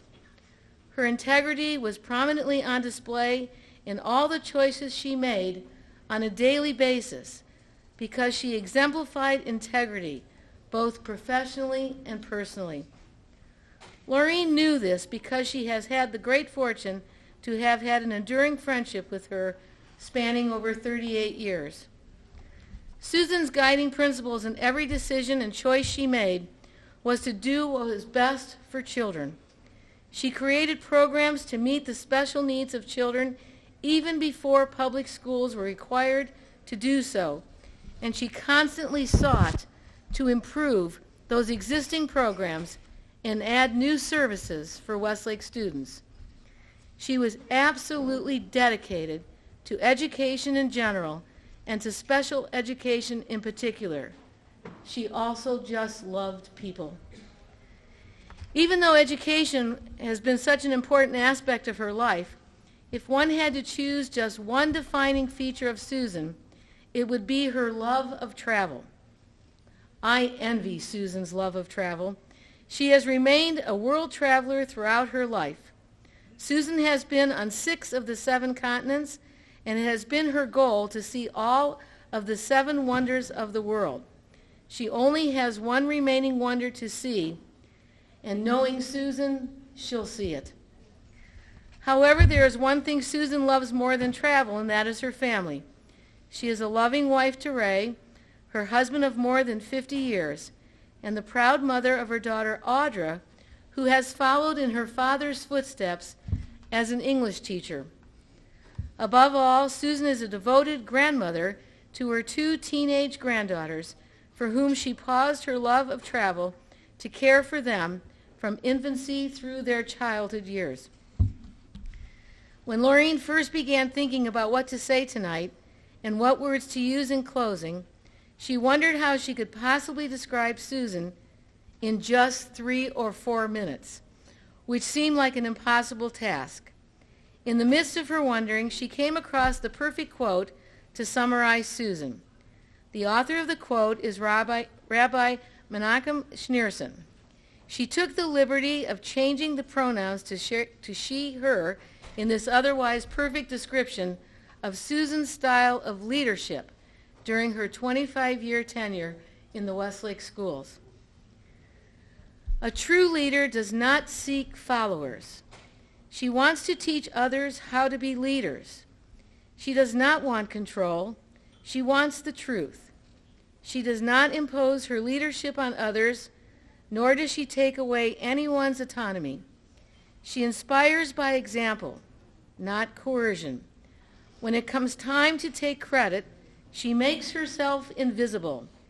But she is the first to arrive at the time of need, and she will never shrink away in fear. She is so passionate about your welfare that when you consult her for guidance, it is like coming face to face with yourself for the first time. Laureen could think of no more one deserving of the honor of being inducted into Westlake's Hall of Fame in the honorary category than her former boss, who became and remains a tremendous friend who she treasures. We are all saddened that Susan cannot attend tonight. I have to tell you that since the time she was told that she was going to be inducted, she has been looking forward to this night. And how unfortunate that she became ill on Saturday. She so deserved hearing how we all cherish her. She has made a strong impact on so many children, families, and the community who worked for her and with her.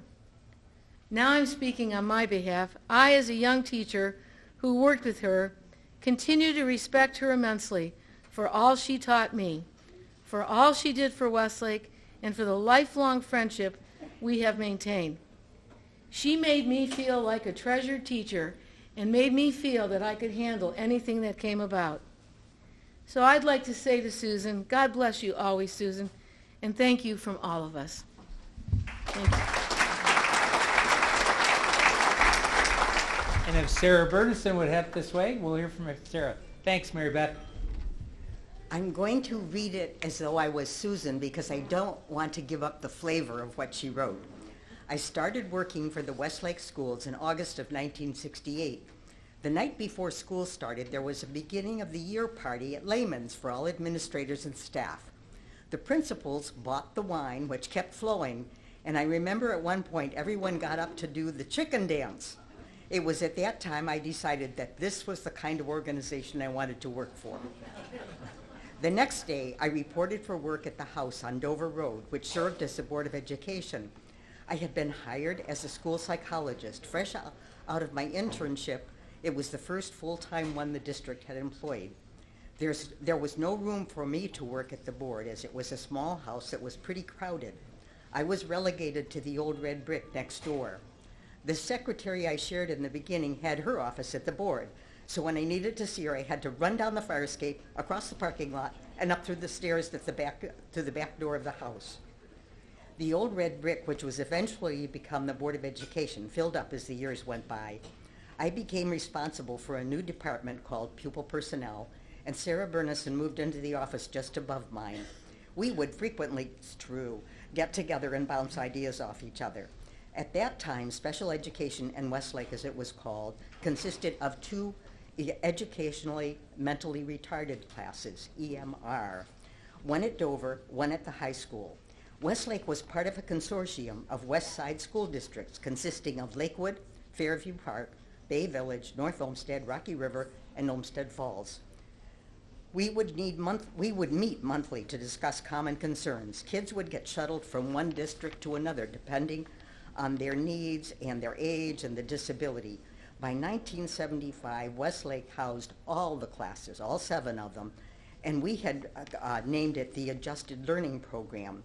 We included children who had previously been labeled trainable mentally retarded. They had been removed from public education previously through the use of a blue E1 exclusion form. The Education for All Handicapped Children Act, Public Law 94-142, eliminated that.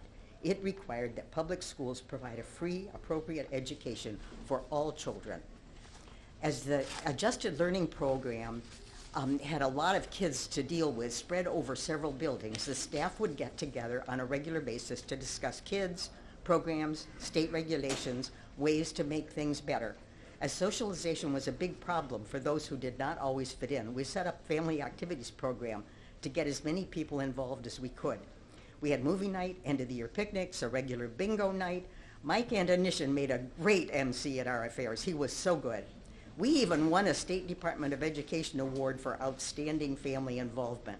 I don't think that was because of the MC. I think it was because of the program. But I know the MC had something to do with it.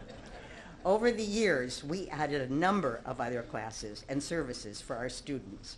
We tested readiness skills of all incoming kindergartners. We got 2 full-time speech therapists and later an LD tutoring program that at one time served 40 kids on an individual basis. Learning disability classes at every level were started at every level, as were severely behaviorally disabled classes. English as a second language program and a program for gifted was started in 1979. Very much to the credit of the district, special classes were not limited to those which we got state funding. We started a transition first grade called Planned Learning According to Need. Realizing some children needed more than what was available during the school year, we started a summer plan program funded by Title I monies, which were also used to pay staff for writing a book on teaching perceptual motor skills to young children, many of whom were not yet ready for school. That book was the foundation of the curriculum for a school year program that soon followed. As classes, programs, and services increased, the Red Brick pupil personnel staff expanded to include not just myself, but 2 additional psychologists, plus the occasional intern, 2 secretaries, 1 gifted coordinator, 1 county-wide speech therapist supervisor, all females. We later broadened our scope and included a male psychologist and a male child guidance worker. We were approached once by a Chinese cultural group that requested that we provide them space for a Saturday school for Chinese children. We were happy to oblige, and in gratitude, they gave us a handmade quilt from China that hung in the pupil personnel office for a number of years. In 1980, a contract was negotiated with Child Guidance to provide ongoing mental health services. 2 elementary guidance counselors were hired in 1990, bringing the number of district counselors up to 7. In 1983, I took on the added role of principal for Bassett Elementary School. Life at Bassett was very different for me. After spending years dealing with special needs children who often required a lot of effort and coaxing in order to make them feel secure, it was a whole new world. In the mornings, I would stand outside and greet the buses as they arrived and let out loads of kids ready to take on the day. Children would spill out of the buses, run forward, vying for attention, eager to share whatever news they had, whether it was a new puppy, a visit from grandparents, a TV show. I felt like I was sitting on the shores of a tropical beach with a warm ocean wave washing over me. It was like that every single morning. Bassett was a small school, but it had its share of interesting experiences. One morning, I was standing in the front office with the secretary, Nancy Krimpowski, when a central office supply person pushed in the door a cart on top of which was a large, too heavy to carry computer. The district was being computerized. He looked at the 2 of us and said, "Where does this go?" We pointed at each other. I had a little more clout. It went to Nancy's office. I lived to regret that decision, as it took me years to learn how to use the thing. Once, a well-known athlete, I think it was a Browns quarterback, came to register his 2 children for school. He was concerned about protecting their privacy and asked for some concessions on their behalf. I assured him they would be fine and have no trouble fitting in. He was a little uncertain and questioned whether another school in the district would be more accommodating. To this day, certain members of that staff have never let me forget my being unimpressed by this individual. I had never heard of. The kids, by the way, did just fine. After 3 years at Bassett, an increased population, and the building of a substantial addition, the school needed a full-time administrator rather than myself, who was always running back and forth to the board office. I was given a choice and reluctantly decided to return to pupil personnel full-time. There I remained until my retirement in 1993. I really enjoyed my time in Westlake and appreciate the honor you have given me tonight, as undeserved as it may be. Thank you.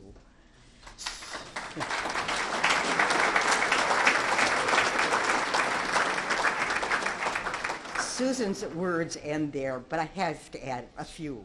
It is such a well-deserved honor. Susan was Westlake's guide through an immense change in education in this country.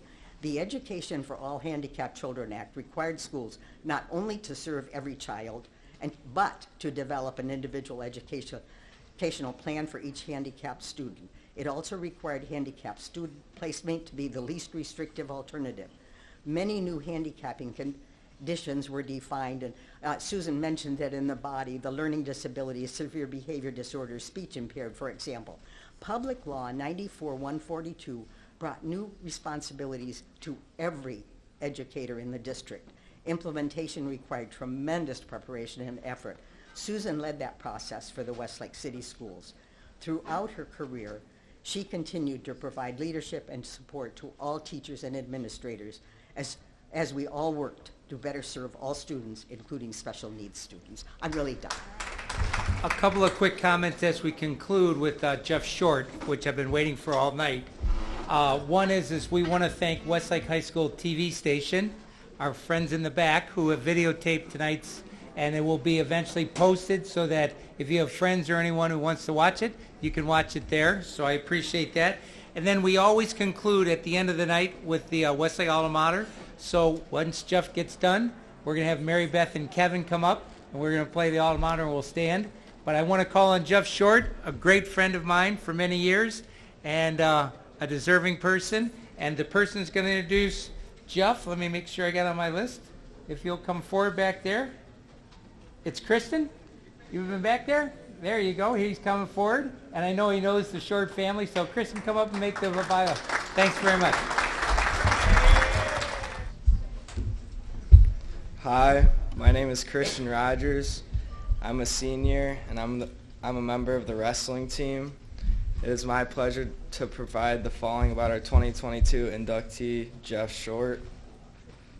For the past 36 years, Short has been an outstanding math and science teacher and a tremendously successful coach. He won 350 games as a head baseball coach at Westlake during his 24 seasons, including 20 seasons with a winning record. Jeff has won more games than any coach in Westlake school history. Jeff's team won 4 Southwestern Conference championships, appeared in districts 13 times, regionals 3 times, and played in 2 regional finals. In 2012, the Westlake High School boys baseball team won the SWC championship on their way to finishing as the Division I state runner-up in the state championship game versus Cincinnati Moeller.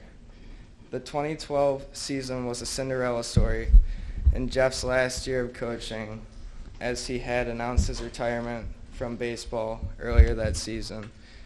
Jeff was named SWC Baseball Coach of the Year 3 times, and also Great Cleveland Coach of the Year in 1996. Jeff had the ultimate recognition when he was inducted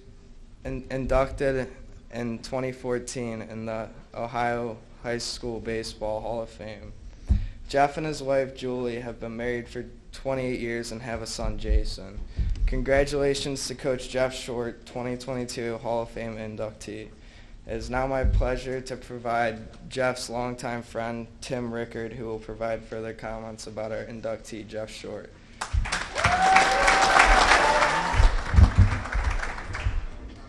First, I'd like to congratulate all of the inductees tonight. You know, the Westlake School District and the Westlake community itself is appreciative of your accomplishments and your contributions to the school system and this community. This evening, I have the privilege to say a few words about Mr. Jeffrey Short and his deserving recognition as a distinguished Hall of Fame candidate. I first met Jeff in 1986. He, Mr. Brian Welch, and I were at a new teacher orientation. That's what they do in Westlake with new teachers. Come together, drive around in the bus, see the schools, and then have lunch. No, we're not going to go there. No. Jeff, I'll be nice to you. Kind of. No. It was that day that we found out that we have a pretty good connection. And from that day on, we've been close friends. We've been teaching colleagues, and very involved in each other's lives. We've coached together. We've watched each other's families grow up. And it's been a privilege to know that. You know, I know Jeff pretty well, but if you know Jeff at all as a coach or a teacher or a friend, then you know Jeff. You cannot separate the two or the three. He's a genuine person.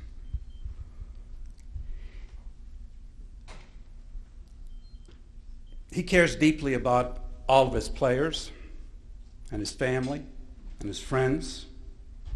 He devotes all of his compassion to them. And I say cares because many of his former students or his players or his parents of his players are still involved in his life. I'm happy to see Jeff getting this recognition. He's earned it as a teacher and a coach.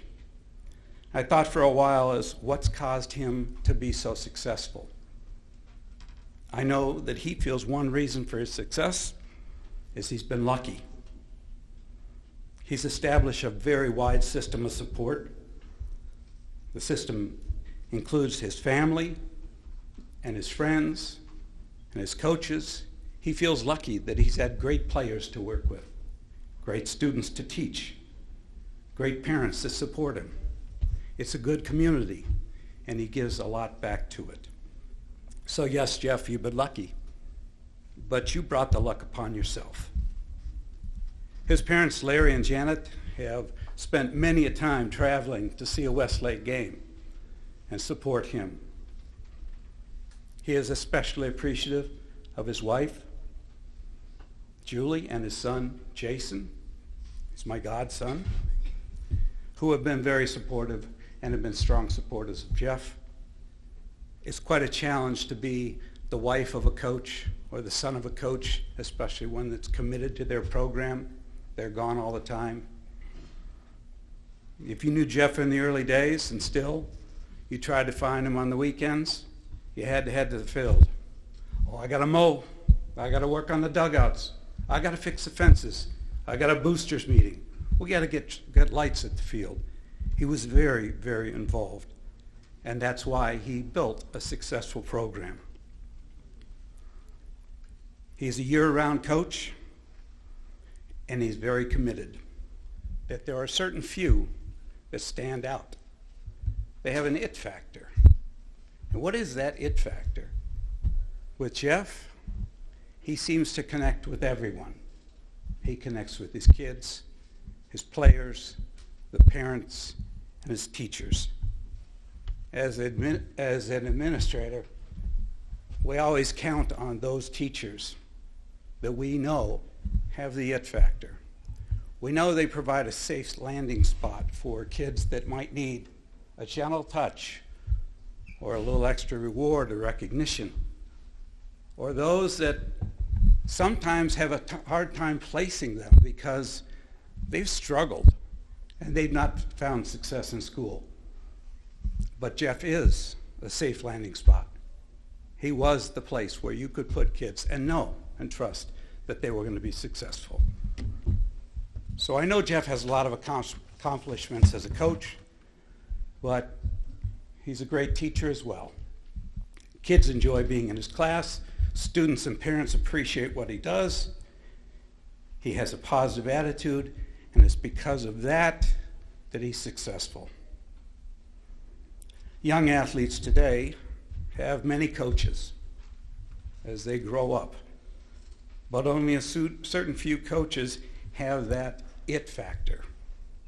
Those few coaches are favorites, and they're held in high regard. Players have fond memories of playing in a quality program, for a supportive coach, for a quality individual. They've made lasting connections with that coach as someone who cares about them. And Jeff is one of those coaches. He has that it factor. So what is it anyway? Well, I think primarily with Jeff is his ability to make connections with people, like the first day we met him, connections with his students, with the parents of students, with his players. In addition to his ability to make connections in a positive and meaningful way that last, there is something else. And I think that attribute is certainly one of Jeff's. It's led to his success. It's his approach to teaching, to coaching, and to life. Jeff's a very positive person. He always established a positive environment in the classroom, and I was always welcoming to all that came to him. Jeff understands the importance of focusing on the goal, whether it's academic or whether it's winning games. Yet, I think with Jeff, the importance is not just the goal or the win. The approach, the effort, the journey, the path that leads you to success is what's most important to Jeff. I'd like to share a little something about Jeff, though, about his attitude that I think exemplifies this. Jeff and I have played a lot of golf over the years. And yeah, Jeff, you've gotten better. But now those of you who know Jeff are wondering, how in the world can I connect his golf game to his success as a teacher or a coach? You know, Jeff has some unique approaches to the game. He loves to compete. He loves the companionship. He loves the environment. He loves the whole game. And one thing particular that stands out, though, is his attitude. You see, he not only celebrates the random pars and birdies and good rounds, but he celebrates and focuses on every shot, good or bad. You see, he enjoys the journey, and likely every shot that he takes on that round, you're going to hear about sometime during the day. For those that play with him, we're confused often, because Jeff will hit the ball, and he'll say, "Boy, did I hit a good one there." And we look, that ball's in the water, Jeff. That ball's in the woods. You hit a house. Yeah, but I hit it hard. You see, his positive attitude does not allow negativity to get in the way of finding and celebrating success, no matter the circumstance. He knows that whether on the course or in the classroom or on the field, it's not just the end game, not that you concentrate on, it's the journey. As a teacher and a coach, he appreciates and values that journey, the effort and the struggle. For Jeff, working in a positive environment and maintaining positive attitude are an important part of achievement and success. You know that if you ever had Jeff as a teacher or a coach, that positivity and effort and support for the struggle were always present. As a coach, he's had a lot of accolades, lots of recognition. It's been plentiful over the years.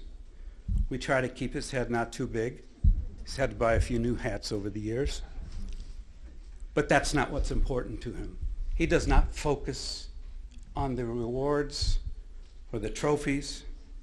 What he remembers and what he's most proud of are his players, his teams, that they were in a positive environment, that they were successful, and that he helped them through winning and losing seasons. he created lasting memories. He doesn't talk much about the trophies or awards. His memories are of teams and the individual players. Just like tonight, the award will not be the focus for Jeff. It will be the pride that he has in making so many positive memories and contributing to the success of so many players and individuals. So congratulations, Jeff. Sitting here, I got a little dry, but hopefully not too long-winded. Your attitude and your efforts have created environments that have led to the success of many people. Your connections with students, with players, with teachers, and parents and friends within this room and the community are something special.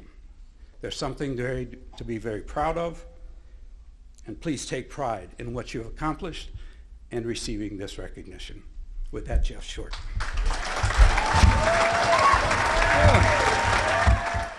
Good evening. Here we go. Behave, guys, please.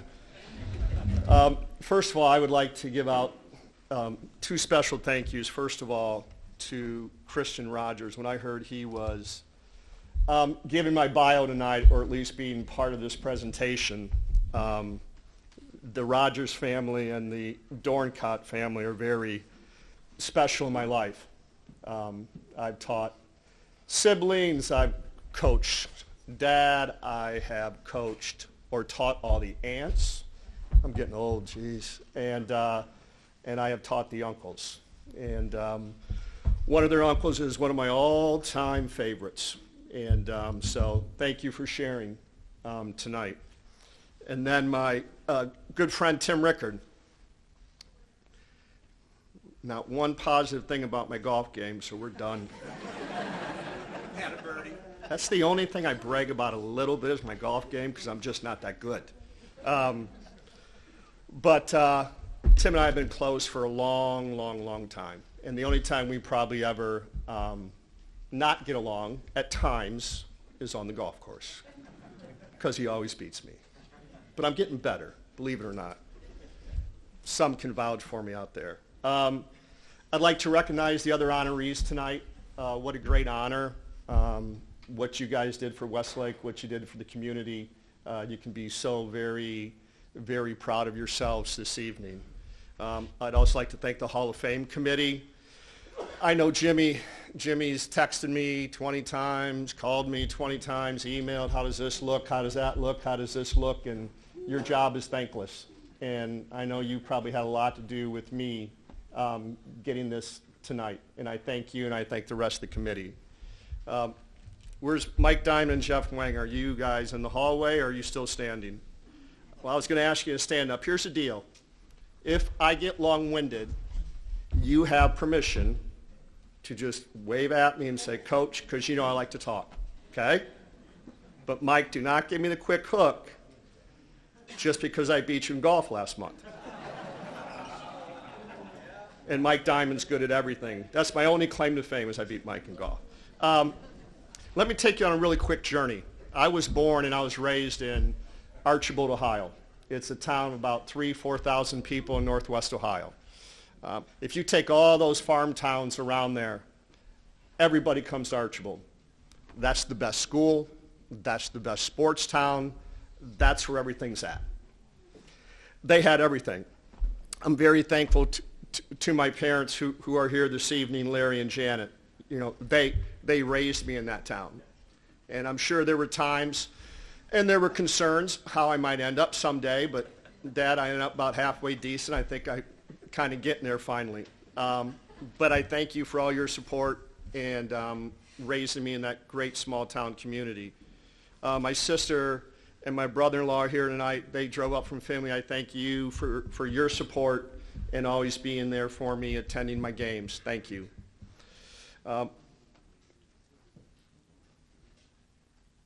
Gives you a little idea about kind of, I think, what's inside of me and maybe my passion. You'll never hear me stand up here and say I was a great athlete, because I wasn't. I was very average. But I think there was two things I had, and that was I had passion and I had drive. And it kind of all started. I have a JV basketball game. Drive up to my high school, park my car, get ready to go down the stairwell. That gets us right in the locker room. You can do it from the outside. And there's these two townspeople just standing there. They go, Short. I go, yeah. They go, game sold out again. We didn't get tickets. Big game, you know that. Can you let us down the stairwell? And I go, oh. I go, you know what? I can get in trouble, so how about $20 each and I'll let you down. Totally kidding about the money. I would not do that. Could have made a lot of money by that. That probably happened 5-6 times. I don't think my dad ever knew that, but you could sneak down. It's like the town was crazy about their athletics. They were crazy about their sports. And I really think that's where a lot of that passion came from. I then moved on to the University of Toledo and went to college. And I had the great honor of interviewing with the late George Christ, who was one of my principals for 4 or 5 years. And he looked at me in the interview room, and I could tell it was going pretty good. And he goes, small town boy, why do you want to move to Cleveland? And I go, oh boy. I said, you know what, to be honest, Mr. Chris, I'm a huge Browns and Indians fan. I never get to watch them in person. I'd love to watch them play. And he just looks at me and he goes, you know we're not that good. And I said, I think I just blew the interview. But you know what, they must have liked something because they hired me. And they brought me down to Westlake. I knew nothing about Westlake, not a thing. And I drive in, I go, nice town. I go, big houses. Ooh, maybe someday I can get a house like that. I go, ooh, nice schools, nice facilities. Everything about it, I go, it's pretty nice here. It kind of reminded me of like a bigger Archibald where I grew up. A little bit of money, but on a much bigger scale as far as the size of the city, I should say. And I go in there and I get my teaching start. And if any of I don't want to leave people out, that's my biggest fear in life, but if any of my principals are here tonight, would you please stand up? My form, I know Mark's here. Mark, where are you at? Stand up, please. Did Nick Miller, Nick, are you here? Yes, no, maybe. Mark Brigar, I'll talk about one. He was probably the principal that I had the longest. And the thing I love about Mark was told you straight, told you exactly how it was. And the second thing I heard somebody, I think I heard Jeff say earlier, like somebody had my back. Mark always had my back. And you know, the only thing I could never figure out with Mark, you know, like every year I'd get these group of kids, I'm going, ooh. I go, Mark, these are some tough kids. And Mark goes, I know you can handle them. I go, okay. And so he took care of me, but yet he didn't take care of me sometimes. But boss, I always appreciate everything that you did for me. As I move into my coaching career, and Kenny Creepop. Kenny, will you stand just for a minute, please?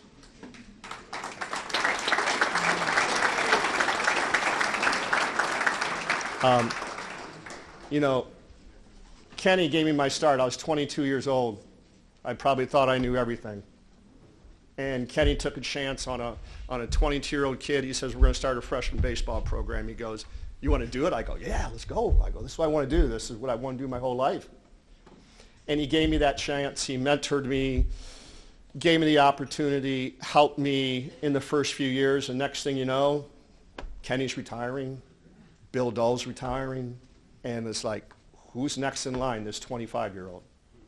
And I'm so always be forever grateful for you of giving me that start. So thank you very much.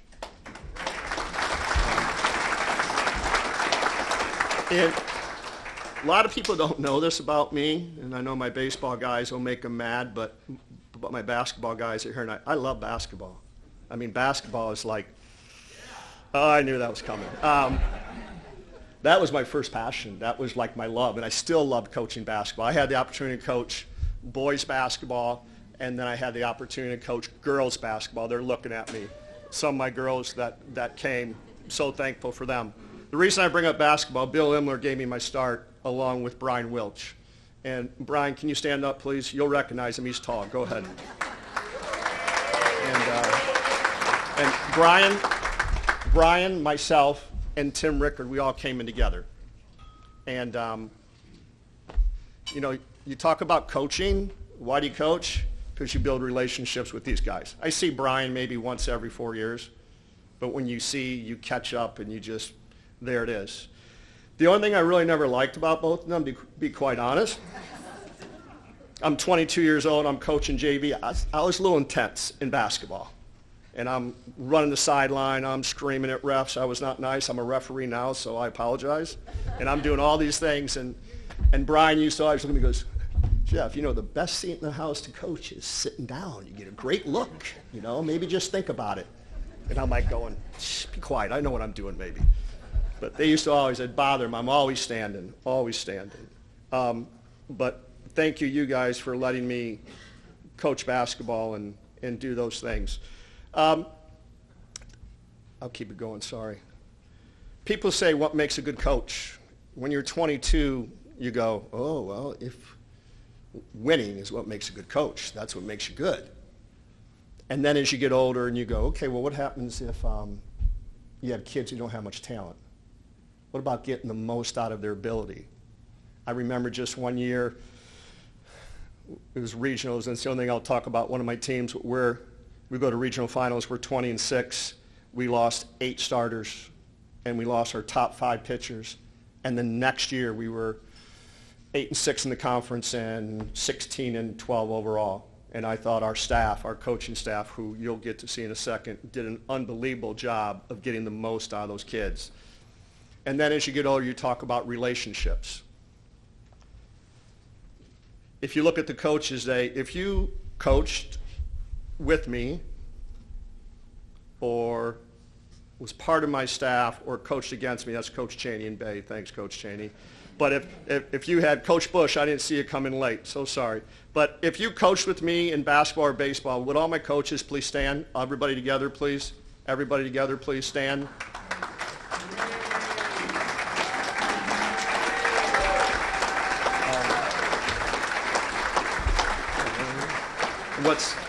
What's kind of cool is some of those coaches that are way in the back, they were also former players. But I hate to leave people out. I mean, I can go right down here and start telling the stories about every one of my coaches.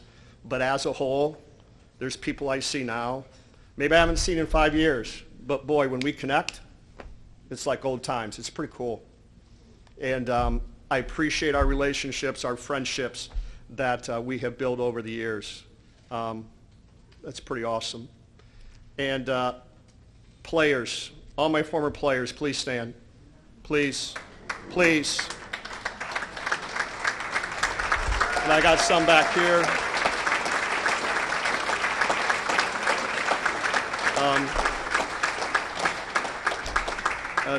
And the reason I say that is you guys, you know, the reason I may be up here today probably has about 90% to do with you guys and with the coaches that were standing. You know, we're not here today unless you guys believe in what we teach in you, number one. And number two, giving your best effort all the time. Having relationships with your players, it's awesome. Today I look at these guys back here, former players, that's who I golf with. I look at these guys over here, those are the guys I tailgate with before Browns games. Sorry, but that's what coaching's about. They don't remember how I taught them how to hit a baseball. Thank goodness. They didn't tell me how I helped them to play defense. Maybe Holton did. But what they remember mostly is like, what do you do later in life? And I truly appreciate that. 2 more people I want to thank, and then I'm done. Second but not last is my wife, Julie. Julie was a coach's daughter. Her dad was a legendary basketball coach. And so I'm going, I'm marrying a coach's daughter. She gets it. I'll be fine. And about 90% of it, I was fine. But baseball coach is a little bit different breed than a basketball coach. Basketball coach, put the baskets down, sweep the floor, you're going to practice 4 o'clock every day. I'm not knocking it because that's what I did. I loved it. Baseball, we just got rained out. But we might play tonight under the lights. It might get moved to 8. Honey, don't even make dinner. Okay. But being a coach's wife is hard. I mean, You got to have a special place. You got to have a special heart, because I literally was gone, because that's just the way I chose to do it. I'm gone 11 months out of the year. I would find stuff I had to do for that next season, whether that was fair or not fair. And she was so supportive of that, and she understood that. She knew come August, that honey to-do list was like, here. It's like, whatever we're doing, we're going on vacation, we're going to do whatever you want to do. And I truly appreciate her. And you know what? There were a couple of times. The biggest thing people don't know about her is I'd come home after games, and I'd get inside, and she goes, you lost? I go, yeah. And I go, you know what? I thought we were going to be better. And she would just look at me like no sympathy whatsoever. Love you, honey. And she would just go, I'm sure you'll find a way and get it done. And I heard that from her a couple of times. And that just got me refocused again. Says, you know what? Quit whining. Get focused. Find a way and get it done. Thank you.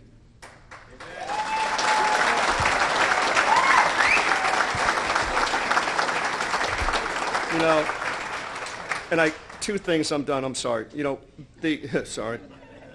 Michael, am I good? Jeff, keep going. Yeah. I did forget earlier, and I wanted to mention this. You know, people will say, well, what's this award about? Is it about coaching? Yeah, probably for the most part.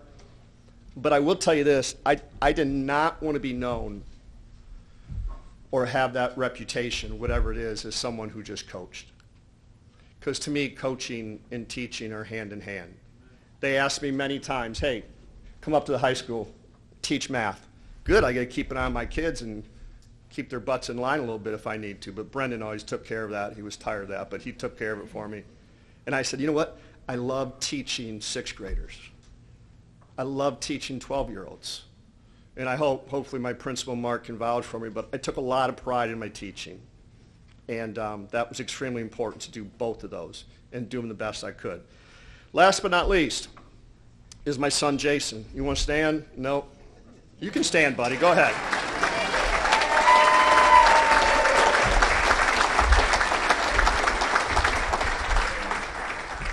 You know, this year, Jason, I always put him on his bus. You know, it's like it's a highlight of my day. I don't work Mondays and Fridays. And I'm walking down the driveway. And I get halfway. Usually I get all the way to the bus, and this year it was just to turn around and look. Daddy, you're good. Right there. You're good. Don't want to embarrass him. Luckily, I remember those days. I got to coach for 24 years. I got to do what I love to do. I got to be passionate about and driven what I love to do. My wife and I were so lucky to have a son. And after 24 years, I said, you know what? I see people who coach, and I see people who try to be a dad. It's hard. It's hard to be good at both. And that's not knocking anybody that's done it. But it's hard to be good at both of those. And I said, something's going to give. And I go, it's not going to be being a dad. And at that time, I said, you know what? It's time. Plus, I lost a little bit of that passion, too. It was coming. But the biggest thing was, it's time to spend time with him. And now my passion and my drive is with him every day. It's to make him a better kid. It's to make him a better golfer, although he's better than me right now, so relax, Tim. He's a good golfer. He's good. But it's to coach if he wants me to coach him, you know what, to make him better if I can. And it's funny, I go to my players, and Brandon Good's one of my favorite former players, and I remember he was 3 and Brandon's kids were like 8 or 9, and I'm going to him for parenting advice and father advice. And he looked at me, I go, dude, I helped you, okay? Coaching-wise, you helped me a little bit now. But those are relationships you build with players. Not in a million years that I think I'd be standing up here today getting this award. I am so grateful and thankful to the Westlake community. Thanks, everybody. Hey, congrats, Coach Short, man. Great. I appreciate everybody being here. A couple of quick things. One is for the present that we gave you to the inductees, don't forget that present. The other thing, I know tonight ran long, but it shows the passion and the love and the commitment that these people have had to their profession. So I appreciate everybody hanging in there for the evening. I'm going to call on Mary Beth and Kevin to come up, and I got to queue up my computer real quick. and everybody, we don't know the homecoming date next year. I can't thank you enough for being here, but let's stand for the alma mater, and I got to cue up my computer. High school days are forever dear. Father Time takes his toll, yet the memories will still be near as we strive toward our goal. So Westlake, while we are here, let's be friends firm and true.